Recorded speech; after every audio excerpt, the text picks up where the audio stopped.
Psalm 50. The mighty God, even the Lord, hath spoken, and called the earth from the rising of the sun unto the going down thereof. Out of Zion, the perfection of beauty, God hath shined. Our God shall come, and shall not keep silence. A fire shall devour before him, and it shall be very tempestuous round about him. He shall call to the heavens from above, and to the earth, that he may judge his people. Gather my saints together unto me, those that have made a covenant with me by sacrifice. And the heavens shall declare his righteousness, for God is judge himself, Selah. Hear, O my people, and I will speak, O Israel. And I will testify against thee. I am God, even thy God. I will not reprove thee for thy sacrifices or thy burnt offerings, to have been continually before me. I will take no bullock out of thy house, nor he-goats out of thy folds. For every beast of the forest is mine, and the cattle upon 1,000 hills. I know all the fowls of the mountains, and the wild beasts of the field are mine. If I were hungry, I would not tell thee, but the world is mine, and the fullness thereof. Will I eat the flesh of bulls, or drink the blood of goats? Offer unto God thanksgiving, and pay thy vows unto the Most High, and call upon me in the day of trouble. I will deliver thee, and thou shalt glorify me. But unto the wicked God saith, What hast thou to do to declare my statutes, or that thou shouldst take my covenant in thy mouth? Seeing thou hatest instruction, and castest my words behind thee. When thou sawest a thief, and thou consentedst with him, and hast been partaker with adulterers, thou givest thy mouth to evil, and thy tongue frameth deceit. Thou sittest and speakest against thy brother. Thou slanderest thine own mother's son. These things hast thou done, and I kept silence. Thou thoughtest that I was altogether such an one as thyself, but I will reprove thee, and set them in order before thine eyes.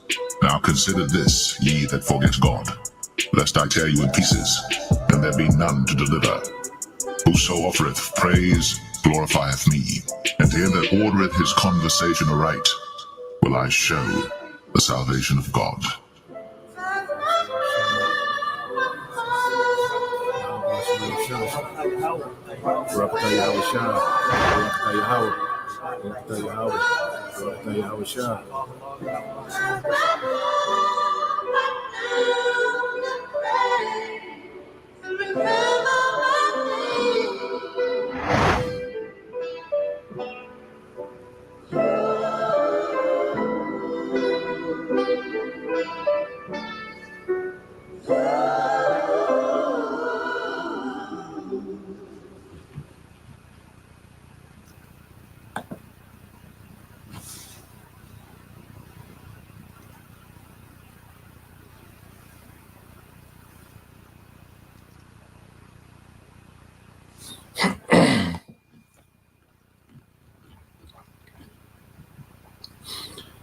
All right.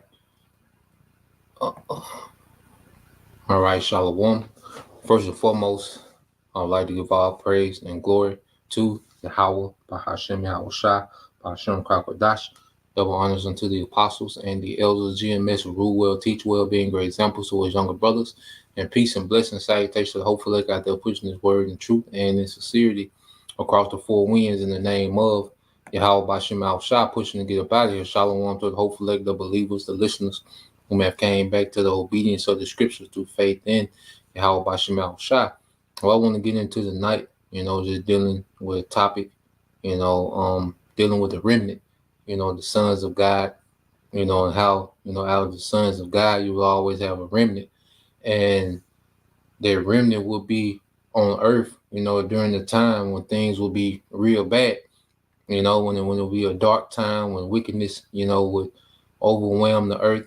The Lord always had a remnant, okay? And Lord will, we represent that remnant today, all right? So we're going to go, through these things. Lord will, this is edifying. I got quite a few precepts I want to go through, and Lord will, I'll try to simplify it and make it concise as possible, but I know it's going to be kind of a marathon, just to walk this thing down, so Lord will is edifying, and we'll get straight into it. Now, what we have to understand, okay, that look, we're at the end, of all things. So let's go here, as the scriptures say. All right, this is the book of this is the book of First Peter, chapter 4. All right, this is the book of Peter, verse 4.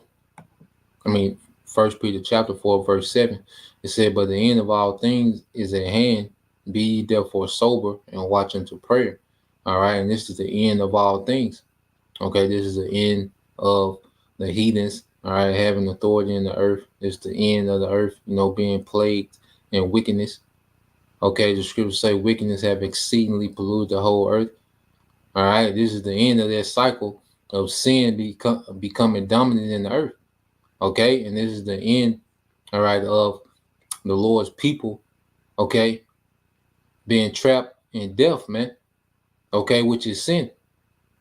Okay, and this is why we're finna be immortals. The Lord is about to make us immortal because He's going to give us those new bodies, that's going to be perfect. Okay, sinless.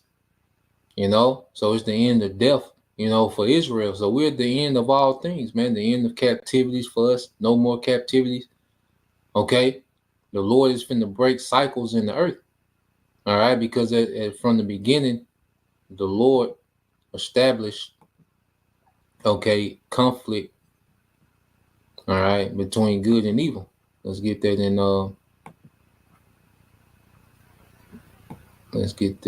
Sirach 33. All right, the Lord established, okay, this conflict that we see playing out in the earth between good and evil. Okay, well, now the Lord is going to draw it to an end. Okay, and it goes all the way back from the beginning. All right, so let's go here. Let me share the screen. Let's go here. Sirach 33 and 10. Okay, it said, "And all men are from the ground, and Adam was created of the earth." Okay, and Adam represents the beginning of the lineage of the sons of God, all right, in the earth, because there was other people on earth, all right, before Adam, okay, but through Adam, which received the breath, which we'll get into, was the beginning of the sons of God, okay, and through Adam was that lineage of the sons of God preserved, but not only the sons of God, but all nations whom we see today, because Noah came, all right, from the lineage of Adam, all right, through the sons of God, all right, but Noah had 3 sons, all right, Ham, Japheth, and Shem, and through Shem will be the continuation of the sons of God, and Ham and Japheth will be the progenitors of these heathens, okay, and you had other heathens that come, from Shem as well, okay, majority, the people on earth come from Shem, all right, but through Shem, there will be a particular lineage of Shem that will be the sons of God. Okay, so all men are from the ground, and Adam was created of the earth. In much knowledge, the Lord have divided them and made their ways diverse. Okay, that's why you have the 3 classifications of men. The son of men, all right, these heathens, the sons of God, which is the Israelites, okay? And then you have the son of the wicked, which is Esau, Edom, okay? Because he is the wicked that the Bible speaks of. So the Lord made, all right, people diverse in the earth, okay, and divided each nation their portion, okay. But guess what? Israel is the Lord's portion, all right. And then it started with the sons of God. It says, "Some of them have He blessed and exalted, and some of them have He sanctified and sat near himself, but some of them have he cursed and brought low and turned out of their places, as the clay is in the potter's hand to fashion it at his pleasure, so man is in the hand of him that made him to render to them as liketh him best. Good is set against evil, life against death, so is the godly against the sinner, and the sinner against the godly. And that's the duality that, the feud that we see playing out in the earth. Okay, and Esau being the chief of wickedness, okay, and Israel representing the godly, okay, the good, okay, and that good, all right, will be reserved through a remnant, because even you had our people, who are influenced by the wicked.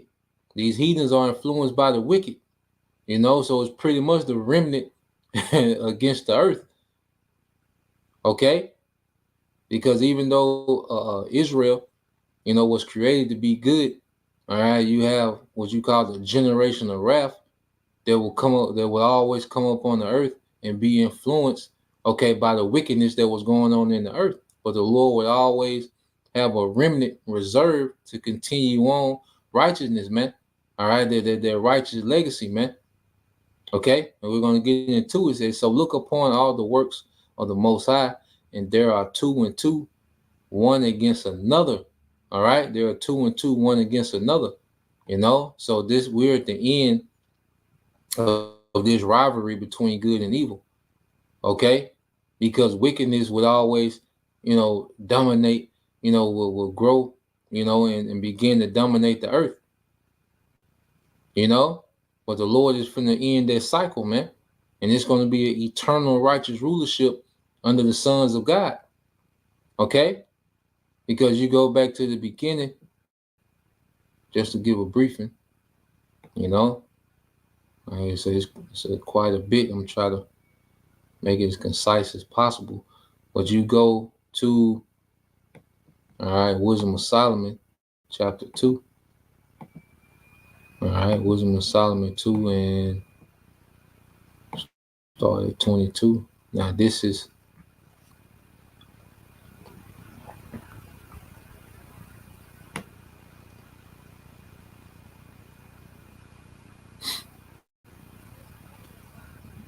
all right. All right, let's go to 23. All right, this is Wisdom of Solomon, chapter 2, verse 23. It said, for the Most High created man to be immortal, and that was beginning with Adam. Okay, it was the sons of God were created to be immortal. That's why Adam received their breath. Okay, because the scriptures speak about how with wisdom, all right, is immortality, man. Okay, the wisdom of the Most High is immortal. All right, it says, and made him to be an image of his own eternity. Okay, and that started with Adam. All right, nevertheless, through envy of the devil, going back to the serpent, okay, came death into the world, which is what? That perverse way. It came through the serpent. He manipulated Eve. And Eve eventually manipulated Adam. Okay, in their way, which you go into, you go into witchcraft, idolatry, and those lifestyles that come with it. Okay, which brought death into the world. And they that do hold on his side, all right, do find it. Okay, and everyone that takes hold, okay, of this culture of death, all right, they came through the serpent, okay, and then Cain would influence the world in wickedness. Was you going to get that? All right, and then eventually do Esau, Edom, that we have today. Okay, and everyone that takes hold on the ways of the devil, Esau, Edom, okay, what do they find? Death. Okay, so it started, the rivalry of good and evil started in the garden. All right, now after, okay, the fall from the garden. Yep, his brother's putting. Okay, after the fall of the garden. Okay, let's go here. Let's go to Genesis. And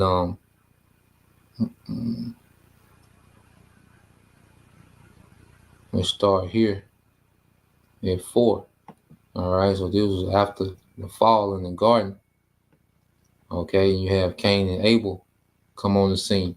All right, going back to the rivalry of good and evil. Genesis 4:1, it says, and Adam knew Eve his wife, and she conceived and bare Cain, and said, I have gotten a man from the Lord. And she again bare his brother Abel. Okay, and Cain would represent the wicked, and Abel would represent the righteous man. Okay, the sons of God. Cain would be a representation of the sons of the wicked. They one set against another. And Abel was a keeper of sheep, but Cain was a tiller of the ground. And in process of time, it came to pass that Cain brought of the fruit of the ground an offering unto the Lord YAHAWASHI. And Abel, he also brought of the firstlings of his flock and the fat thereof. And the Lord had respect unto Abel and his offering. Yeah, because Abel was obedient. Okay, Adam, all right, being a king and also the first priest, all right, of the Most High in the earth. Okay, then so you know Cain and Abel knew what to sacrifice, but Cain, okay, and Cain offering, the fruit of the ground, okay, was him being rebellious against order. Okay, and he would influence, all right, society, all right, in the rebellion. We're going to get it. We're going to build up to it. Okay, just as we see today, Esau represents what? Rebellion. Look how Esau moves in the earth. He makes fake fruit. Okay, that's a rebellion. Okay, the scripture tell you not to mix seed. Okay, but Esau does what he wants to do, and it's plenty more. That Esau does his way, but that spirit in Cain of rebellion, doing what he wanted to do. All right, the same spirit is in Esau. Okay, and it says in Abel, he also brought of the firstling of his flock and of the fat thereof, and the Lord had respect unto Abel and to his offering. Okay, Abel was accepted. But unto Cain and to his offering he had no respect, and Cain was very wroth, and his countenance fell. So now it should make sense in Wisdom in Solomon, just to read again, Wisdom in Solomon 2 and 24, it says, nevertheless, through envy of the devil came death into the world, and they that do hold on his side though find it. So Cain was envious, okay, of Abel, because Abel, he gave the righteous sacrifice, man, because Abel was obedient. Okay, and the Lord said unto Cain, why art thou wroth, and why is thy countenance fallen? If thou doest well, shalt thou not be accepted? And if thou doest not well, sin lieth at the door, and unto thee shall be his desire, and thou shalt rule over him. Okay? So the Lord is telling Cain, like, look, like what's the problem? If you do right, should thou be accepted? Okay, but it wasn't built in him to do right. Remember, the Lord fashioned, okay, Cain to be wicked. He fashioned Esau to be the wicked. Okay, the serpent was fashioned, which was a man, and it just has, serpent-like tendencies, crafty, shrewd. Okay, and it says, and Cain talked with his brother, with Abel his brother, and it came to pass when they were in the field that Cain rose up against Abel his brother and slew him. Okay, a murderer. The Yahawashi said what? He was a murderer from the beginning and a liar. Okay, and it says, and the Lord said unto Cain, where is Abel thy brother? And he said, I know not, am I my brother's keeper? Yeah, so he was a murderer and a liar from the beginning. Okay, and that's the same spirit that dominates the earth now. All right, so now jumping down, okay, to verse 17, and Cain began to have, okay, children in the earth. Okay, and his children began to have children. So you had, all right, descendants of Cain that was in the earth, during the times of Noah. So if Cain was moving in this way, how you think his descendants was moving? Okay, and we're going to get an example. It says, and Cain knew his wife, and she conceived and bare Enoch, and he builded a city. Wait a minute. So he's building a city, okay? That means that he has some type of authority or influence in the earth, okay? Because you can't just pop up and build a city. You see? It lets you know he has some type of authority or influence in the earth, okay? And called the name of the city after the name of his son Enoch, which Canuck, this is not the one uh, that was born through Seth, okay? But you go into Enoch, Canuck, it means dedicated. And what is Esau dedicated to? Wickedness, man. All right, and we're going to see on the right hand side, our forefathers were dedicated to righteousness, okay? The real Enoch, all right? This, you know, it says, and unto Enoch was born Arad, and Arad begot Mehugio, and Mehugio begot Methusiel, and Methusiel begot Lamech, and Lamech took him 2 wives. The name of the one was Adah, and the name of the other Zillah, and Abah bare Zabal. He was the father of such as dwelt in tents and such as have cattle. Okay, let you know that look, this is a functioning civilization amongst the Canaanites, agriculture, cities, all right, tents, okay, was it, houses, residential, okay, and they will have a wicked influence on the earth. And it says, and his brother's name was Jubal, his father of all. It said he was father of all the such as handle the harp and organ. Okay, so you had music, entertainment. Okay, you got scrapulate, man, and put it together. Okay, and it says in Zillah, she also bare Tubal Cain, an instructor of every artificer in brass and iron, and the sister of Tubal Cain was Naamah. Okay, and he was an artificer of brass and iron. What you think they was making? Okay, weaponry, man. All right, and Tubal Cain goes to what? A traveling weapon. Okay, and Esau Edom, is he not like a traveling weapon in the earth?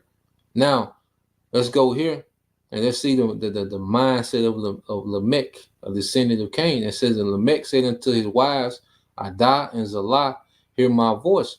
You wives of Lamech, hearken unto my speech, for I have slain a man to my wounding, and a young man to my hurt. Okay, and ultimately he's saying, let's get an NLT.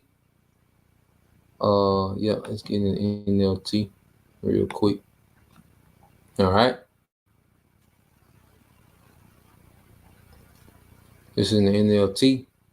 And it says, one day Lamech said to his wives, Adah and Zillah, hear my voice, listen to me, you wives of Lamech. I have killed a man who attacked me, a young man who wounded me. Okay? And what that sound like today? Jake lose a fight. What Jake going to do? Okay? Jake going to get their revenge with that iron. Okay? He going to get that too. You see? So he's pretty much bragging about murder. Now, doesn't that sound like the Judeo culture that's heavily influencing, okay, our people today? Okay? Because even Jake is wicked, but guess what? They're still the sons of God that's being influenced by what? Wickedness. Okay? Which brought upon what? The flood. We're gonna get into it. All right. So yeah, we're gonna keep reading. I think verse 24. That was Genesis 4 and 23 in the NLT I just read. Genesis 4 and 24 says, if Cain shall be avenged sevenfold, truly Lamech 70 and sevenfold. Okay, so you see that the Lamech, all right, he was even worse than Cain. That mindset, he was becoming more entitled because Cain pretty much, received that mark, okay, which is pretty much only leprosy, okay, to not to pretty much no one should avenge themselves upon Cain. Because Cain committed murder. He was supposed to have been put to death. Okay, but he pretty much got acquitted. So by the time you get to Lamech, they like, well, Lamech like, shit, if Cain did it, and he got acquitted, I can truly Lamech 70 and sevenfold, man. Okay, and that's the spirit that these devils move in today. Look how they're moving over there in Israel. What's going on, man? Okay, they're moving in their spirit of Lamech. So now you have, all right, Cain, all right, doing this thing in the earth. All right, Cain thugged out, man. O block, C block. All right. So when you go from there and you go to Genesis the 5th chapter, which I could have just did this. Yep.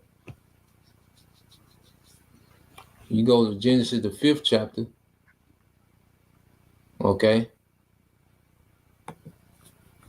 And go into the descendants of Adam. And I want to get here. Let's go to and start at 18. All right. It says in Gerard, and this is through Seth. Okay. This is the sons of God. All right. That was the sons of Cain. All right. Which is the sons of the wicked. Okay. And Jared lived 162 years, and he begot Enoch. All right. It goes to the dedication. Okay. Canuck. All right. The real Enoch. And Jared lived after he begot Enoch 800 years and begot sons and daughters. And all of Jared were 962 years, and he died. Now remember, these people, the sons of God are begotten sons and daughters. Now all of them are not right. You're gonna have those that's gonna be influenced, okay, by the society, okay, of wickedness, man. Okay, you're gonna have a remnant that's gonna remain faithful, but then you're gonna have a lot of those sons and daughters, okay, that will be influenced in wickedness. Okay, just as we have today. All right, and it says in Enoch lived 65 years and begot Methuselah, and Enoch walked with the Most High after he begot Methuselah 300 years and begot sons and daughters. And all the days of Enoch were 365 years. And Enoch walked with the Most High, and he was not, for the Most High took him. Okay? So we say he walked with the Most High. What does that mean? All right, and we're going to go into the Apocrypha to break it down some more.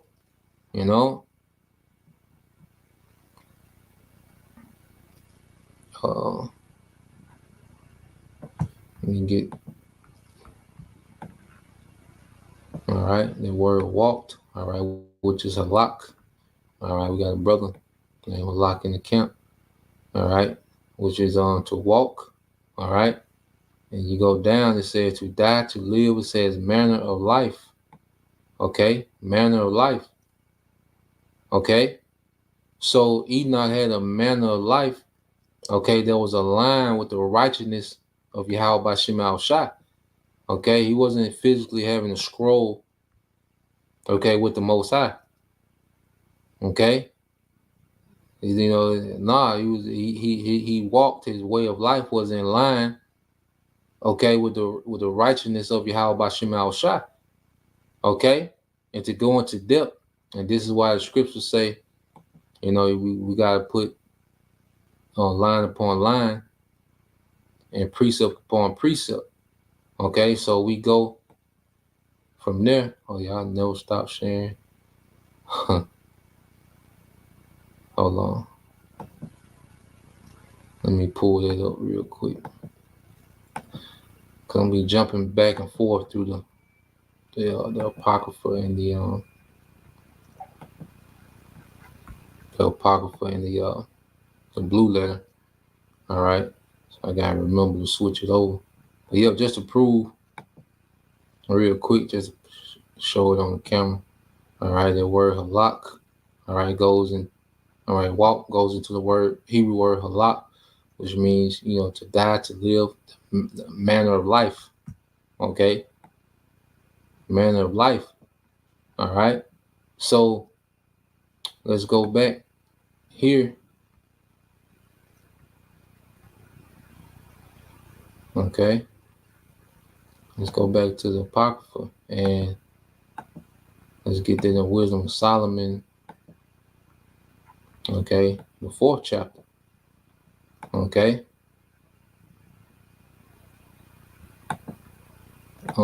So Wisdom of Solomon 4, we start at 10, and they'll let you know, okay, how society was. Remember, the descendants of Cain were building cities, agriculture. Okay, so they had an influence on society. Okay, so and we go into the Apocrypha. All right, Wisdom of Solomon chapter 4, verse 10 says he pleased the Most High, and this is speaking of Enoch, and was beloved of him. He's of the elect, wherever he's at now. You know he has to be here preaching, man.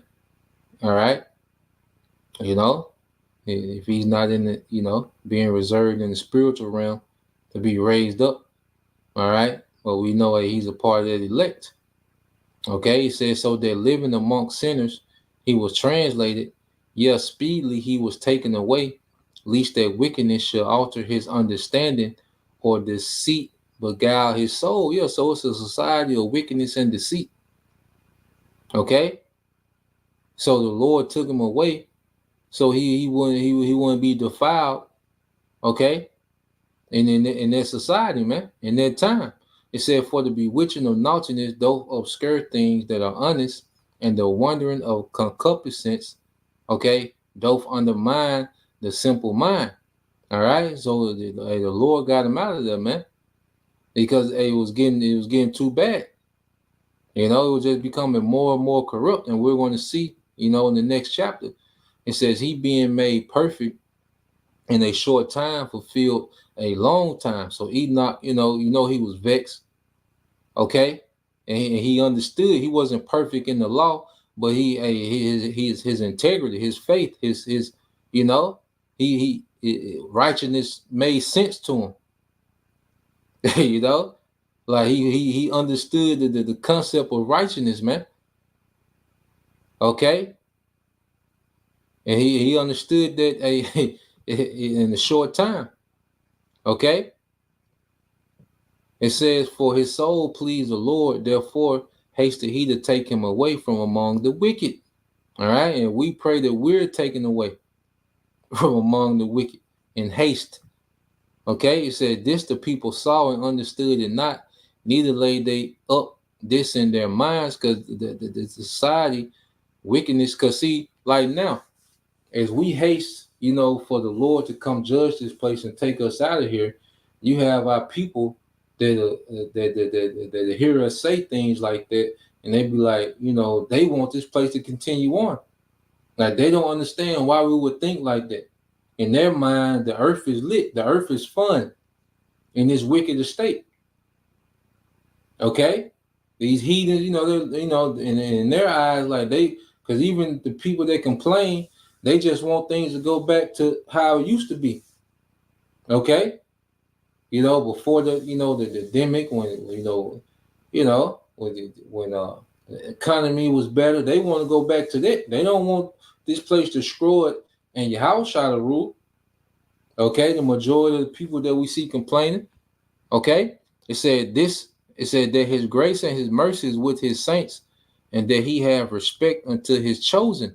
Thus the righteous that is dead shall condemn the ungodly which are living, and the youth that is soon perfected. And see, that represents, Lord will, the hopeful elect will of their number today. Okay, because you gotta think, you have all these generations, okay, that have come up on the earth, and it's just getting worse. Okay, but you have brothers, and you sisters that are coming into this thing with sincerity. All right, and we're being perfected in a short time, which means what we're understanding. We're starting to understand the concept of righteousness according to the scriptures in a short time compared to the time that wickedness, has pretty much dominated the earth. It says, and youth that is soon perfected, the many years and old age, all right, of the unrighteous, man. Okay? Because you have people that in their older age that that never come into it. Okay? They're all the sons of God. They're the descendants of this lineage, but they never come into, all right, righteousness, man. Okay? And in their old age, is condemnation unto them, man. You know? So let's keep going. Now, let's go back to I never shared. Let's go back to Genesis. All right. So let's go back to Genesis the 6th chapter. Well, not 5. Keep going down to 5.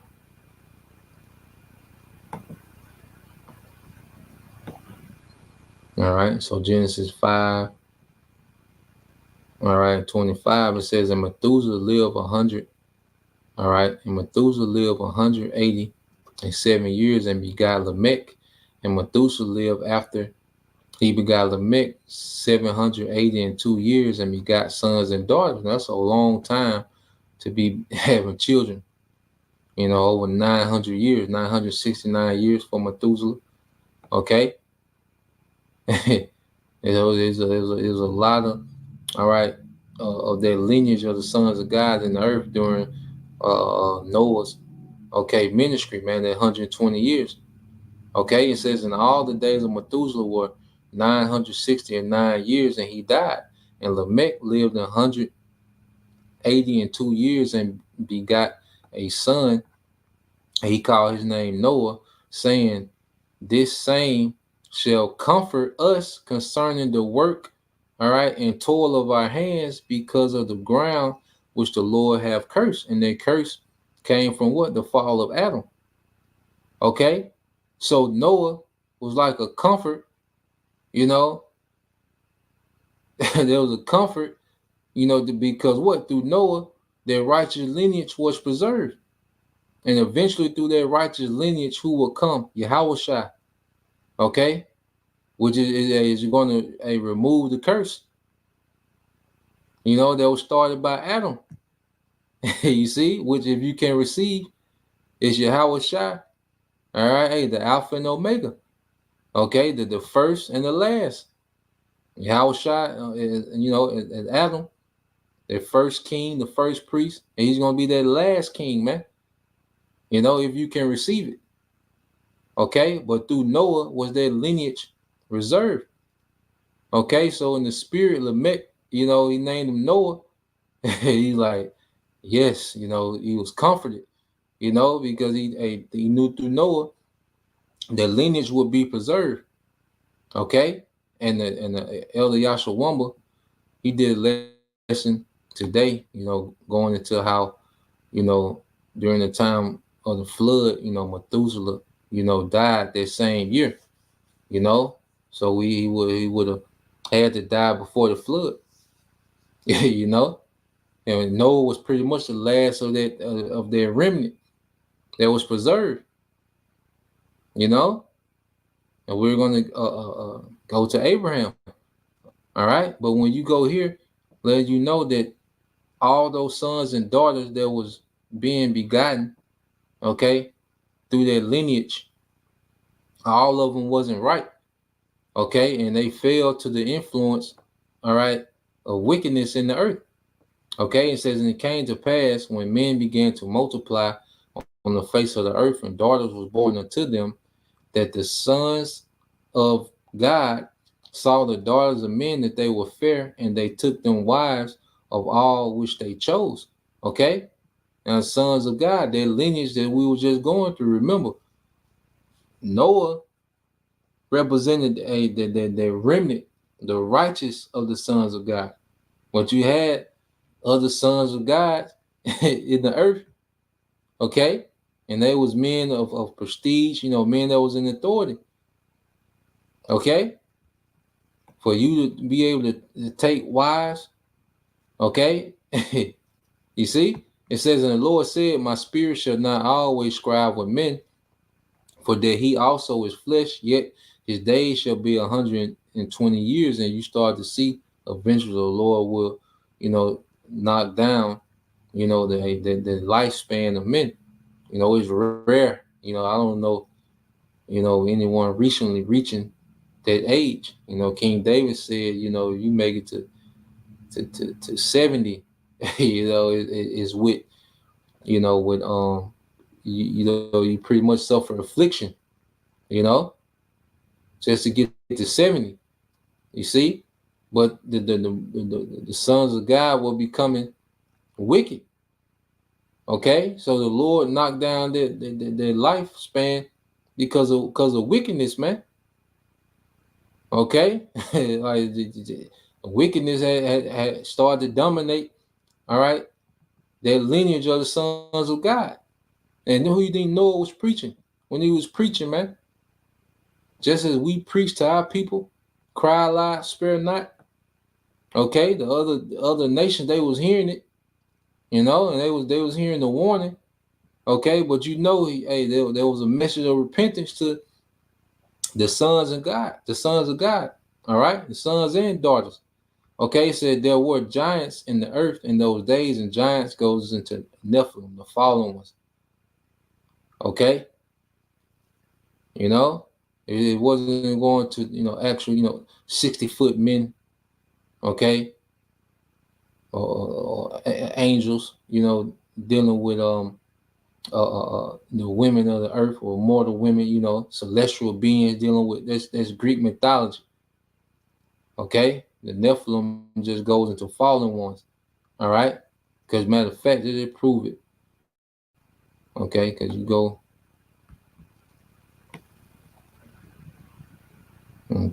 All right.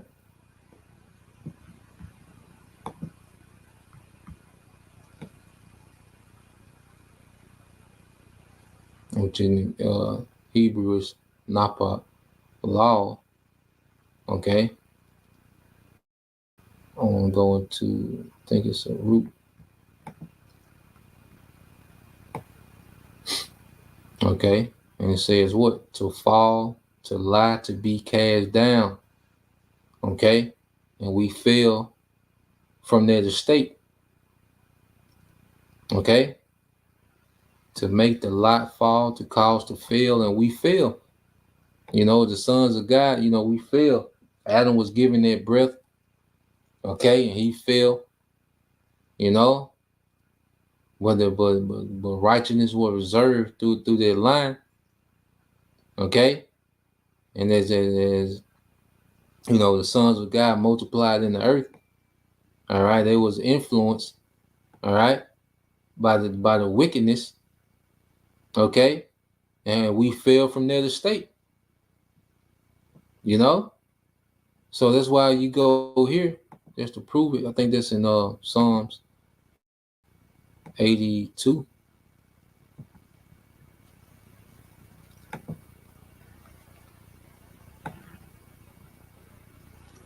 All right. It's Psalms 82. All right. And 6 is, I have said you are gods, and all of you are the children, okay, of the Most High. Yasha Allah. He Prince of the Power, Israelites. Okay, there's a loose way, sons of God is a loose way of saying Yasha Allah. Okay, it said, but you shall die like men and fall like one of the princes. Okay, and you go to this word.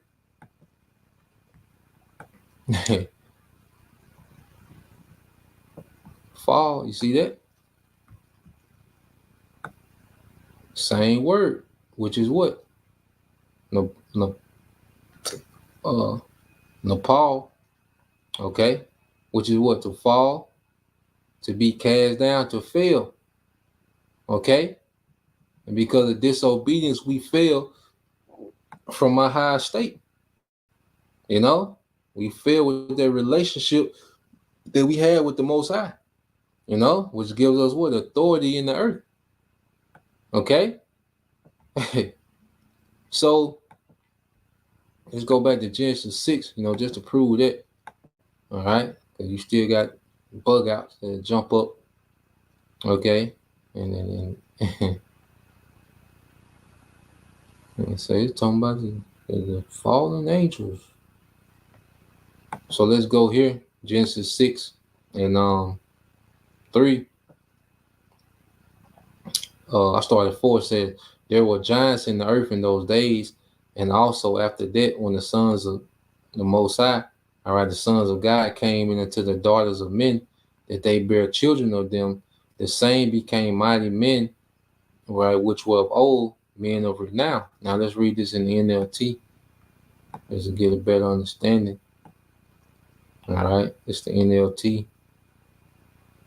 All right, it says in those days, and for some time after. So these things aren't happening overnight. Okay, remember these are hundreds of years that are going by. Okay, giants, they tripping. Well, let me get to it. It says, it's the point I want. Yeah, they went into the madness. It says, for whenever the sons of God, which is just Israelites, had intercourse with women, they gave birth to children who became heroes and famous warriors of ancient time. So just men of renown.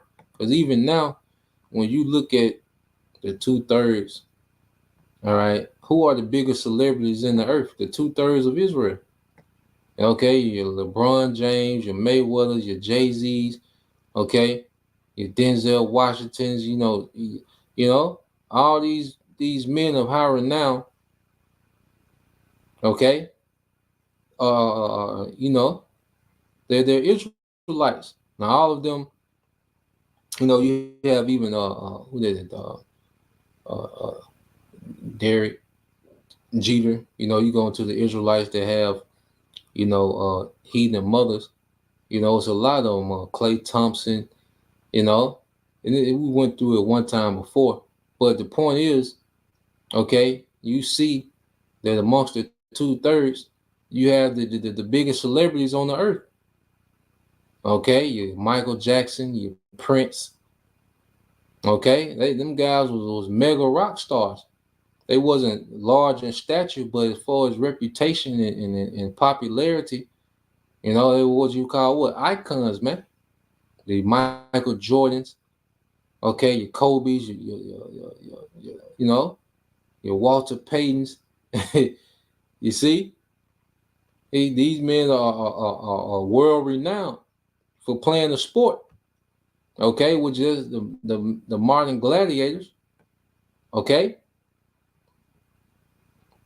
So keep reading on. It says, and the Most High saw that the wickedness of man was great in the earth, and that every imagination of the thoughts of his heart was only evil continually. Remember, the sons of Cain are still in the earth while all this is going on. So who you think, you know, is influencing this in the earth, man? Okay? Just as what? This is the spirit of today. And it repented the Lord that he made man on earth, and it grieved him at his heart. And the Lord said, I will destroy man whom I have created from the face of the earth, both man and beast, and the creeping thing, and the fowls of the air, for it repented me that I have made them. But Noah found grace in the eyes of the Lord Yahweh. These are the generations of Noah. All right, Noah was a just man and perfect in his generations, and Noah walked with the Most High, just as Enoch walked with the Most High, and he was taken away. All right, and Noah, okay, he walked with the Most High, and he was what? Preserved. Okay, so you go from Adam to Noah. Okay, wickedness increased in the earth. You had the fall of Adam, and then you had the continual increase in wickedness to the time where the Lord, all right, hey, he got to the point that I'm just finna destroy everybody, man. Save Noah, okay, and his 3 sons. All right. Verse 10, and Noah begot 3 sons, Shem, Ham, and Japheth. Okay, in which through Shem you will have the lineage of the sons of God preserved, you know, and through Shem, Ham, and Japheth, you will get all the rest of the heathen nations, okay, brought back into the earth. And we're going to go into that. It says, the earth also was corrupt before the Most High, and the earth was filled with violence, okay? And the Most High looked upon the earth and beheld it was corrupt, for all flesh had corrupted his way upon the earth. Isn't that similar to what we see today? Okay, this great rebellion. And who's at the forefront of the great rebellion? Esau, Edom. Okay, and we're gonna get into it, and it's gonna go into well, Esau, how he influences the earth, man. Okay, so I pray that this is making sense. So let's go from there, and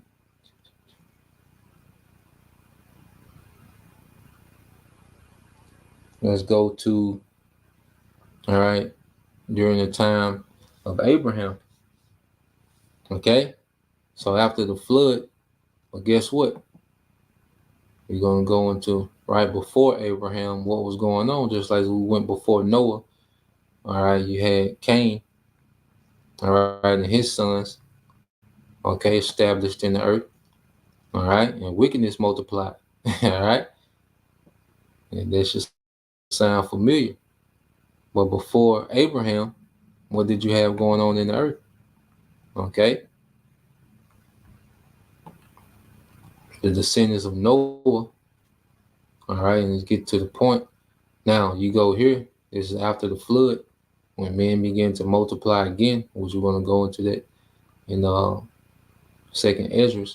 All right, in Genesis 10:6, it says, and the sons of Ham, Cush, all right, Mizraim, all right, is where you get the Egyptian from, all right, and Put in Canaan, and the sons of Cush, Seba, all right, and Hivala, and Sabat, and Ramah, and Sabataka, Sabatica, I'm saying it right, and the sons of Ramah, Shabbat, and Dedan, and Cush begot Nimrod, and he began to be a mighty one in the earth. Okay? So when you go into Nimrod, what did Nimrod do that was similar? Okay, to Cain. First, he said he was a mighty hunter before the Lord, wherefore it is said, even as Nimrod, the mighty hunter before the Lord. So he was a man of renown. All right? But you go into Nimrod, he was also known for what? A rebellion. Okay? Which he will come through who? Ham. All right? And what did he begin to do? Just as we seen Cain do. And the beginning of his kingdom was Babal. You see? And now it should make sense why Esau is linked spiritually to Babylon and Egypt. Okay? Because after the flood, Ham got the party started, under Cush. Okay? And then you had Mizraim, those Canaanites, and we know, all right, those Canaanites, all right, where the scriptures were the Wisdom Solomon 12, where brother can post it, they call them merciless murderers of children. Okay, I believe that's 12.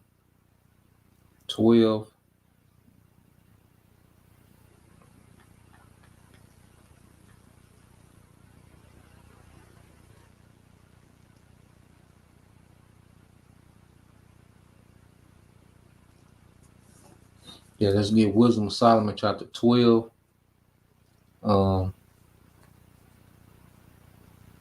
And 3. Yeah, Wisdom of Solomon chapter 12, verses 3 through 5. We get straight to the point. But because they were the Canaanites, they was in the land, okay, before we was there. All right. and they was known for their wickedness, man. Okay, so you had Ham to get the party started after the flood and wickedness.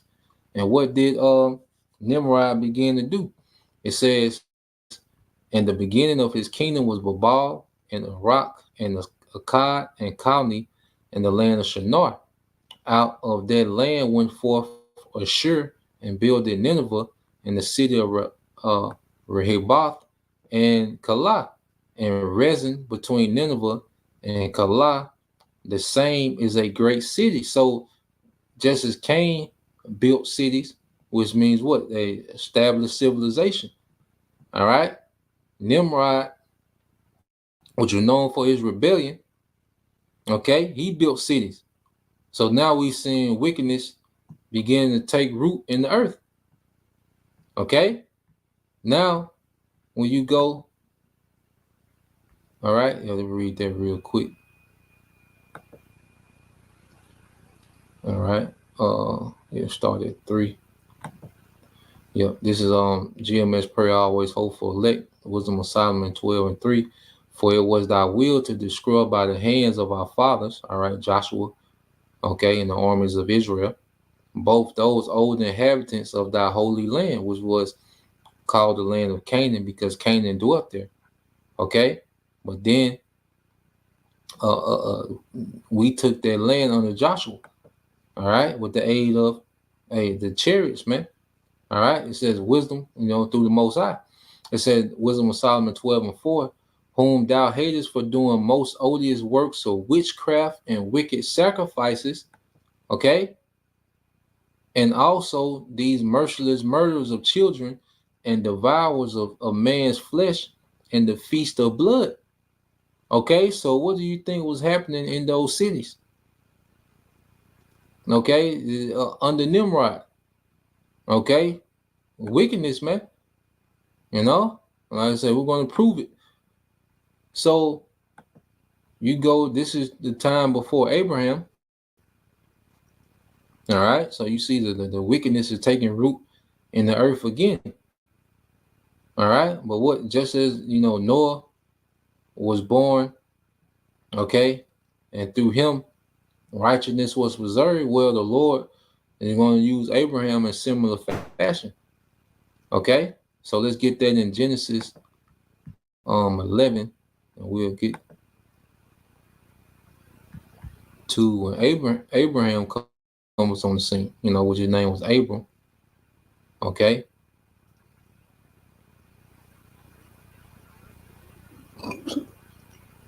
All right. Now this is Genesis 11 and 27. Now, remember Abram. All right, because you go into it, is the descendants of Shem. Okay, so you can read that. Our facts had. Okay, all right. Salah, Eber, would you get the word Hebrew? Pelag. Okay, Raul, Sarah, Nahor. Okay, and Nahor we got Torah. All right, so you go here to Torah. All right, well, these are descendants of Shem. Now these are the generations of Torah. Torah begot Abram, all right, Nahor and Haran, and Haran begot Lot. And Haran died before his father Torah in the land of his nativity in Ur of the Chaldeans. Okay, so Abraham was Abram. Okay, his fathers, all right, they was in Babylon. Abram was birthed in Babylon. Okay, the Chaldees. All right, you go to the Chaldeans, or the land of Chaldee, which you go into the Chaldeans. All right, they was known for astrology. Okay, the prognosticators. Okay, witchcraft, man. All right, so Abram was born. All right, Abraham was born in a dark time. All right, just as Noah, Enoch.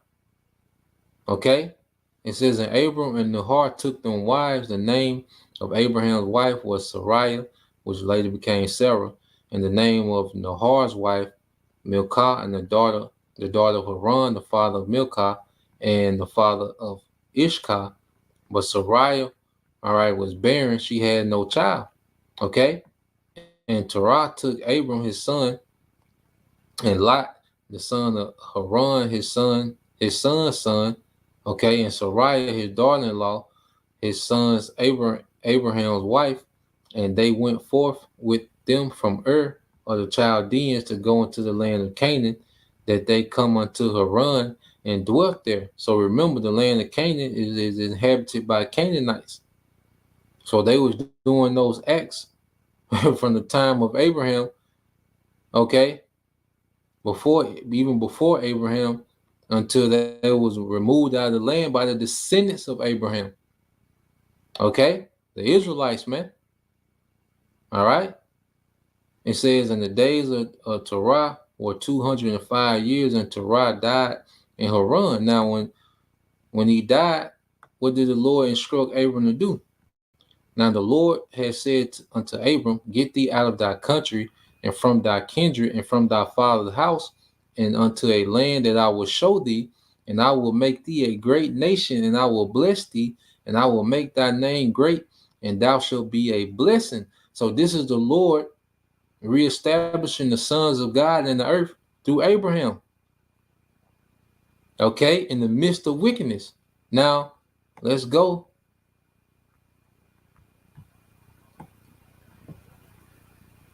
Let's go here.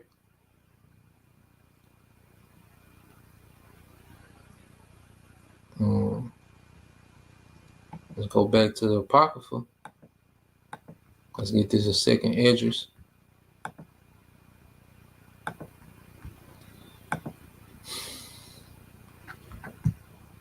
Mm-hmm.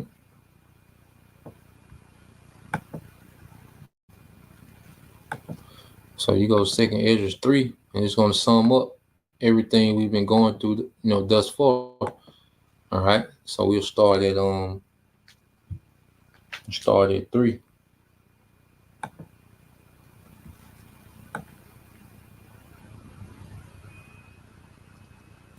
All right. Second Esdras 3. And on 3, it says, In my spirit, I started at 4. Second Esdras 3 and 4 says, O Lord, who bearest rule, thou spakest at the beginning when thou didst plant the earth, and that thyself alone and commandest the people. Okay, so this is Esdras, and he's going to go through the history. All right, because this history is always passed down.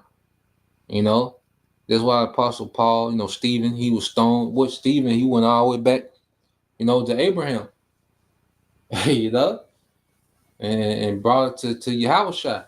Or you go into Acts the 7th chapter. Apostle Paul, he would always go into, okay, he was talking about Jacob and Esau. Okay, he would go into those things, man. All right, he went into Noah. You read Hebrews the 11th chapter. Okay, it says, verse 5, it says, And gavest a body unto Adam without soul, which was the workmanship of thy hands, and didst breathe into him the breath of life, and he was made living before thee. Okay, so Adam was given that breath of life, which there was the beginning of the sons of God through Adam. Okay, he was given that Holy Spirit. Okay, it says, And that leadest him into paradise, which thy right hand had planted. Okay, because before the earth was, it was YAHAWASHI and the Elohim creating everything. Okay, but those same spirits, would eventually come in the earth as the sons of God, be born through men as the sons of God. Okay, through Adam. Okay, it says, Before ever the earth came forward, and unto him thou gavest commandment to love thy way. Okay, showing you that the scriptures speak about how that breath is a holy influence, a pure influence from the Most High. All right, in righteousness, man. Okay, which he transgressed, and immediately thou appointest death in him, and in his generation, of whom came nation, tribes, people, kindreds out of number. Okay, because what? Through Adam, you got Abel and Cain. Okay, and then Abel was slew, but Seth you know, and through Seth you have the sons of God, Cain, you have the sons of the wicked. Okay.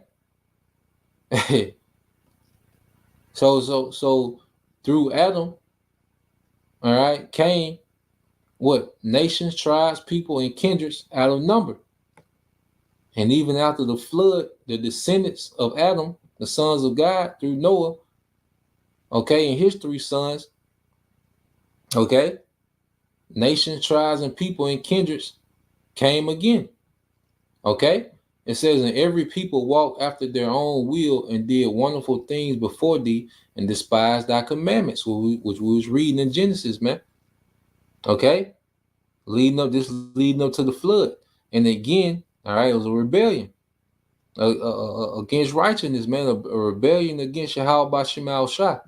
It says, and again, in process of time, thou broughtest the flood upon these that dwelt in the world and destroyed them. And it came to pass in every of them that as death was to Adam, so was the flood to these. You know, so death came in, was a punishment. First, death was a punishment, man. The fact that, you know, hey, you can die now.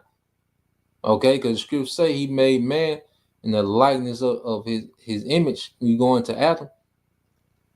Okay, he made Adam pretty much in the glory of his eternity. Okay, but Adam fell through sin, and then as society got worse, it had to be a reset. It got so bad, and there was the flood. Okay, so the Lord's reaction to Adam's fall was death. Okay, and then his reaction to, you know, the society before the flood, the wickedness, all right, they had exceedingly polluted the earth before the flood, you know, what was the flood, man? Okay, it said, nevertheless, one of them, it says, nevertheless, one of them thou leftest, namely Noah, all right, with his household, of whom came all righteous men. Okay, so that remnant would be preserved through Noah. Okay, and it happened that when they that dwelt upon the earth began to multiply and had gotten them many children, as we read in Genesis 10. Okay, you read Genesis 10 after the flood, and were a great people, they began again to do more ungodly than the first. You see, now when they lived so wickedly before thee, thou didst choose thee a man from among them whose name was Abraham. Okay, so Abraham was pulled out of darkness, man. We were pulled out of darkness. You see, you know. Now we see these things come together. See, the Bible is connected. You know, you can't just deal with one part of the Bible. You have, you know, those small hats. You know, they just try to deal with the Torah. Nah, this thing is connected. This is a living book. All this is connected into this very moment. Okay, it says, him thou lovest, and unto him only thou showest thy will, and madest an everlasting covenant with him, promising him that thou wouldest never forsake his seed, and unto him thou gavest Isaac, and unto Isaac also thou gavest Jacob and Esau. Okay, so through Abraham, who will come through Abraham? Isaac. All right, and who will come through Isaac? Jacob and Esau. Now the son of the wicked is back on the scene, Esau. Okay, it says, and so Jacob became a great multitude. So Jacob was chosen and Esau was rejected, just as Abel was chosen and Cain was rejected. Okay, and Jacob became a great multitude. Okay, those 12 tribes. All right, but now you have Esau back on the scene. So now, since Esau is back on the scene, what did he do? Because remember, you know, it would take hundreds of years before Esau would come into power in the earth. Okay, and he did that under the banner of the Greeks. Okay, Just like, let's say, these things wasn't happening overnight when we read in Genesis. Just because it's the next chapter over, there's hundreds of years that's going by before these things are happening, before particular things are happening, man. Okay? So you go here to First Maccabees. All right. So let's go here to First Maccabees. And guess what? Now this is leading up to, now we're going to go into the time leading up to before YAHAWASHI. Okay? So now we're going to deal with that. So lock it real quick. Real quick.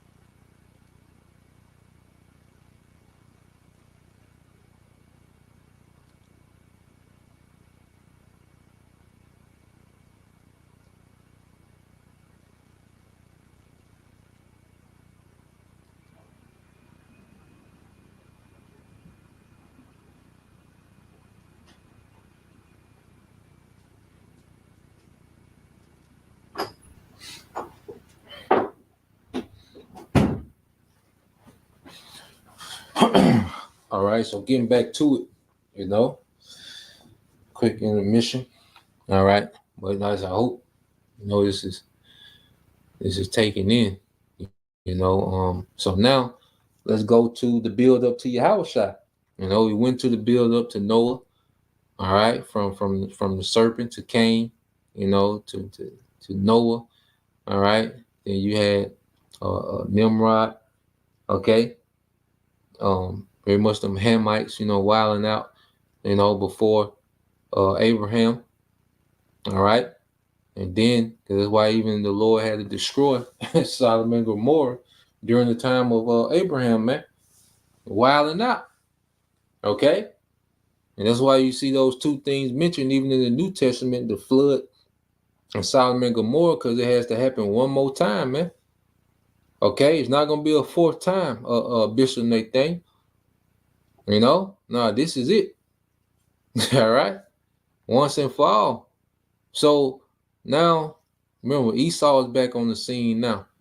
Okay, so you fast forward to the time of the Greeks. Okay, all right, and it said this First Maccabees 1:1. It says, and it happened after the Alexander, son of Philip, the Macedonian, who came out of the land of Shittim, had smitten Darius of the Persians and the Medes, that he had reigned in his stead the first over Greece. So Alexander, the son of Philip the Macedonian, which you can track the Macedonian, all right, to Haman, all right, the Macedonian, which Haman was what, an Agagite. You go to the Haman in the book of Esther.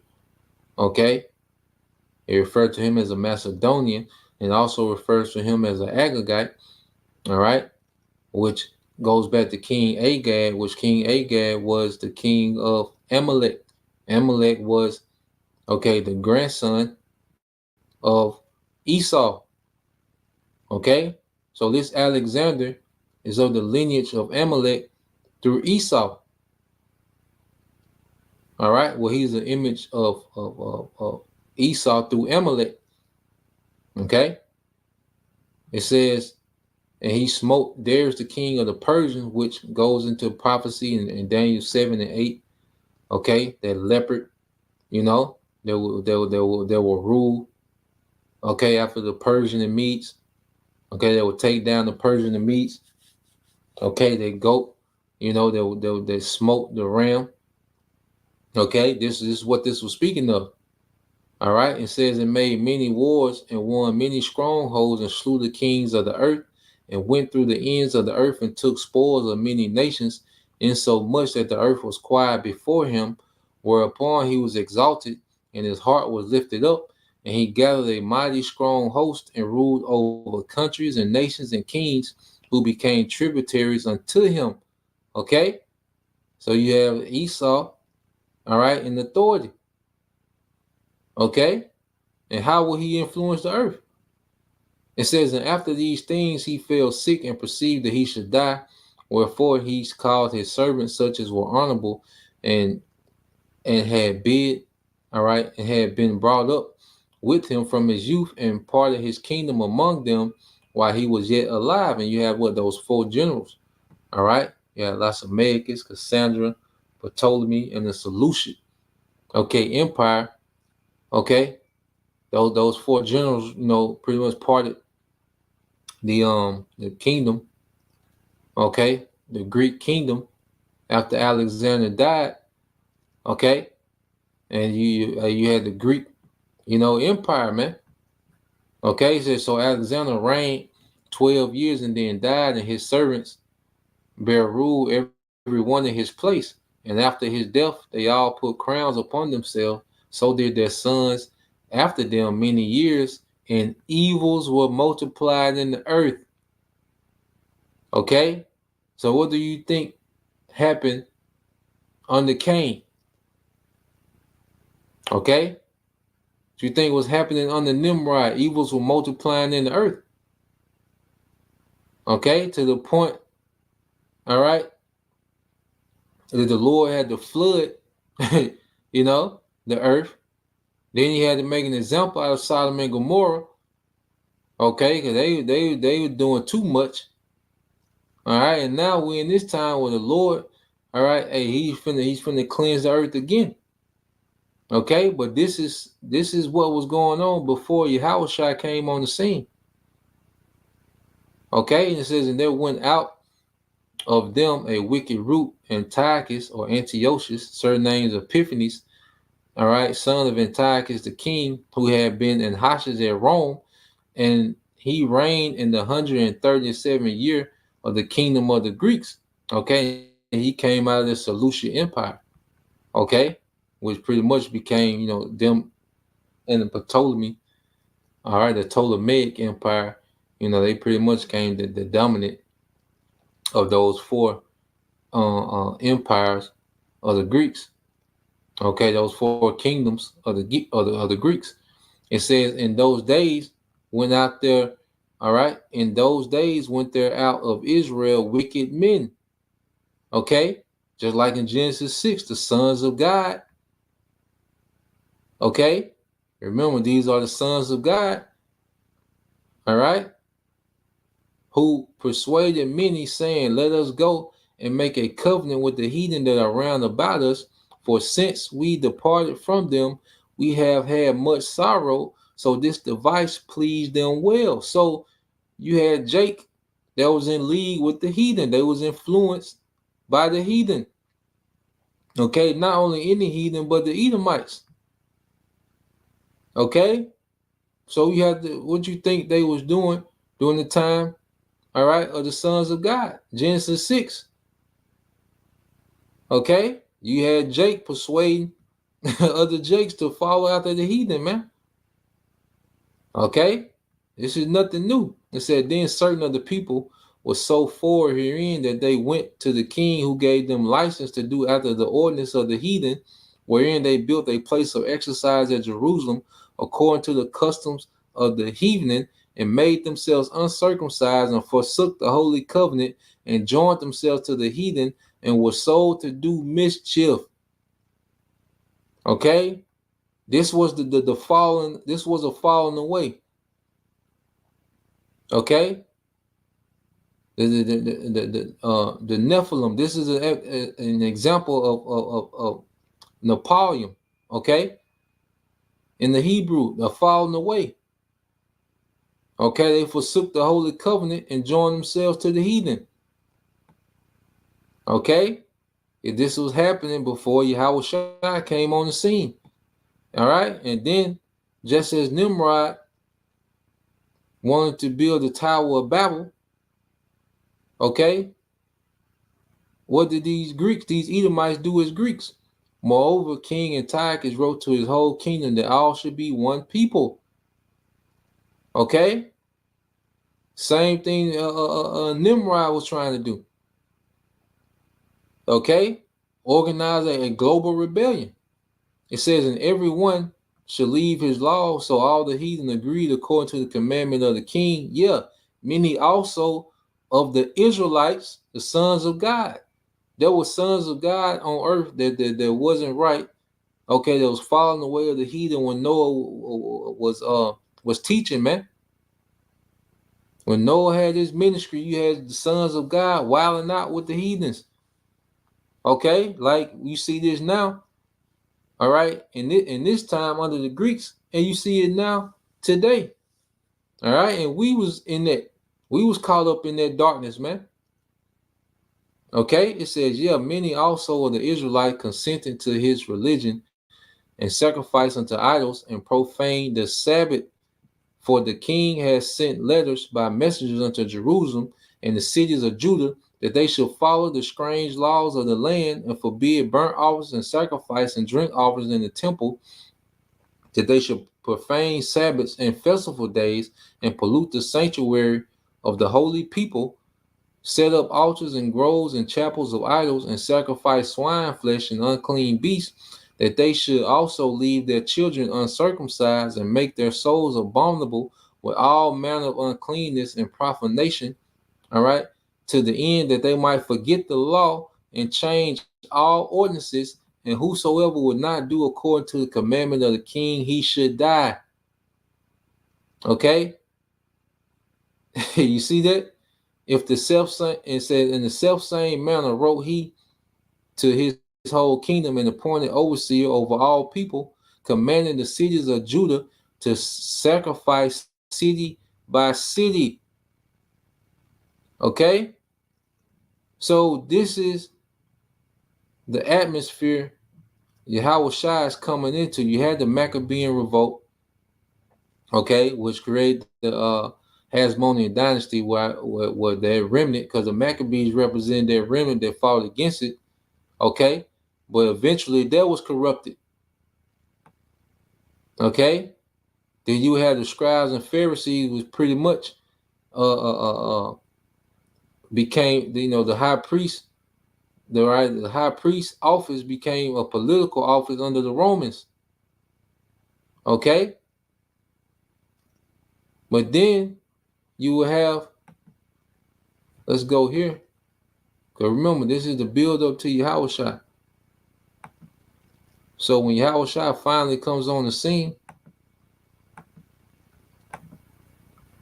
okay, what was he coming to do? Let's get this.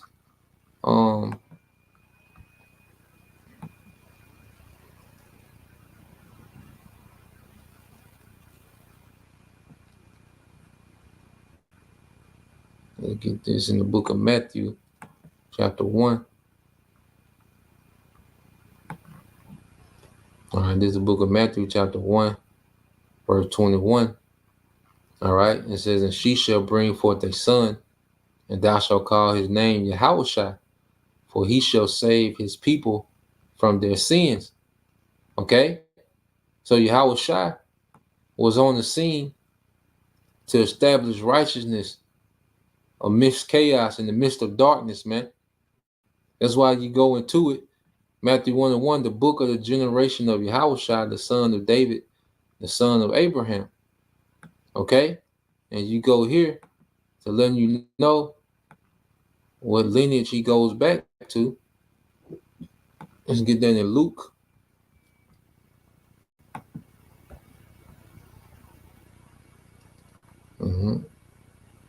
It's Luke 3. Okay.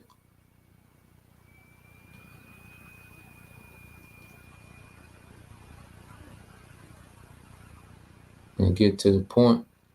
It's Luke 3. All right. Now, as you go down, now don't these names look familiar? Okay. Which was the son of Canaan, which was the son of Arphaxad, which was the son of Shem, which was the son of Noah, which was the son of Lamech, which was the son of Methuselah, which was the son of Enoch, which was the son of Jared, which was the son of Malaleel, all right, which was the son of Canaan, which was the son of Enos, which was the son of Seth, which was the son of Adam, which was the son of God. Okay? So you see why the scriptures call YAHAWASHI the Alpha and Omega, the first and the last. Okay? He will be the last one to come and restore order amongst the sons of God. And that's the legacy that we've entered into today. You see, this is not no light thing. You know, that's why we can't take the ministry lightly. It's just something we do on the side. Nah, man, we are playing a part in reestablishing the order that the Lord, okay, has set up from the beginning that we fell from. Okay? So when you go to Isaiah 49, all right, and this is dealing with the prophets who we come after the order of Yahawashi. It says, listen, O isles, unto me, and hearken, ye people from far. The Lord hath called me from the womb, from the bowels of my mouth hath he mentioned my name. Okay, this is Isaiah speaking, and he have made my mouth like a sharp sword in the shadow of his hand. Hath he hid me and have polished and made me a polished shaft. In his quiver hath he hid me, and it's a spiritual weapon against the wickedness, okay, that we see today. And what are we doing? Casting down strongholds, okay, and those are the same strongholds that had the sons of God in bondage, you know, from back then. It says, and said unto me, thou art my servant, O Israel, in whom I will be glorified. Okay, and the Lord is going to be glorified through Israel, the sons of God. Then I said, I have labored in vain, I have spent my strength for naught, and in vain, yet surely my judgment with the Lord. All right. And my work with the Most High. It says, and now said the Lord that formed me from the womb to be his servant, to bring Jacob again to him. Though Israel be not gathered, yet shall I be glorious in the eyes of the Lord, and my power shall be my strength. Okay? So we've raised up to carry on the legacy of our forefathers, okay, in righteousness, man. That labored and toiled and preserving righteousness, man. Okay? Verse 6, and it's the point. And he said, it is a light thing that thou shouldest be my servant to raise up the tribes of Jacob and to restore the preserved. Okay? Noah was preserved. You see? Enoch was, he was taken away. He was preserved. Okay? So this is what the prophets have been raised up to do. Okay? We come from their lineage. I will also give thee for a light to the Gentiles, the Israelite foreigners, that thou mayest be my salvation unto the end of the earth. Okay, and this is where we at now. The majority of us are here in the end of the earth, the Western Hemisphere, man. Okay, but you go into YAHAWASHI, what was YAHAWASHI doing? Okay, because he was speaking against, first, he was speaking against this corrupt leadership, you know, but when you go, let's just get this.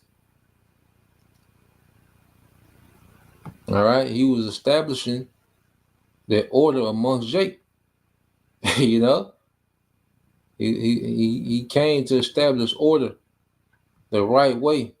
Okay, this is Luke 1:68, and he was doing this in the midst of what? Chaos, darkness, man. Okay, the son of the wicked at Edom, Rome. All right, you had the Greeks, and then you had Edom, Rome come after the Greeks. All right.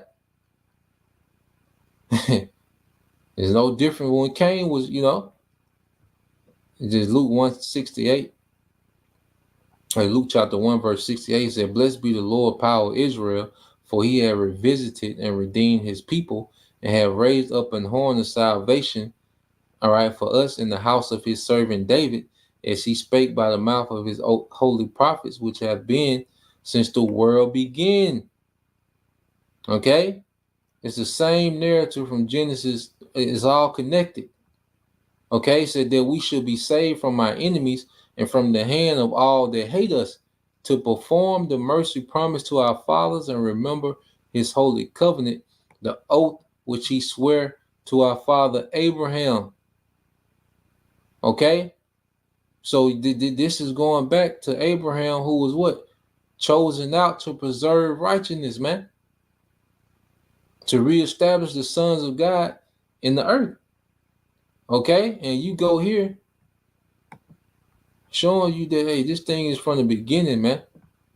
Okay? Hey, that's why the first precept was what? The end of all things is here. Hey, we finna close this thing out. Okay? And come into a new age where righteousness will reign eternally, man. Okay, this St. John 17:1 said, "These words spake YAHAWASHI, and lifted up his eyes to heaven, and said, Father, the hour is come, glorify thy Son, that thy Son also may glorify thee." Okay? Because remember, as Adam, he fell. But as YAHAWASHI, he was coming to clean everything up, man. Okay? To set up, okay, the building block. He was that chief cornerstone that would establish this eternal righteous kingdom in the earth, man. Okay, it says that thou hast given him power over all flesh, that he should give eternal life to as many as thou hast given him, those predestined from the foundation of the world. Ephesians 1 and 3. All right, and 4. It says, "And this is life eternal, that they might know thee, the only true power, and YAHAWASHI HaMashiach, whom thou hast sent. I have glorified thee on the earth. I have finished the work which thou givest me to do. And now, O Father, glorify thou me with thine own self, with the glory which I have with thee before the world was." Okay? It's going back to the beginning. Except this time, hey, we're going to be perfected. You know? We understand good and evil. We've seen both sides. You know, because what did the serpent say? You shall know good and evil. You eat of this tree, you shall know good and evil. And we know it. Okay? And he said, you shall be as gods. Okay, but then what did he lie about? He said, look, but you shall not surely die. Okay? But partaking in that way led to death. Okay? And we understand these things, and we come to the conclusion that righteousness is the way. Now, I want to read this verse 6. It said, "I have manifested thy name unto the men which thou gavest me out of the world." Okay, well, he manifested the name.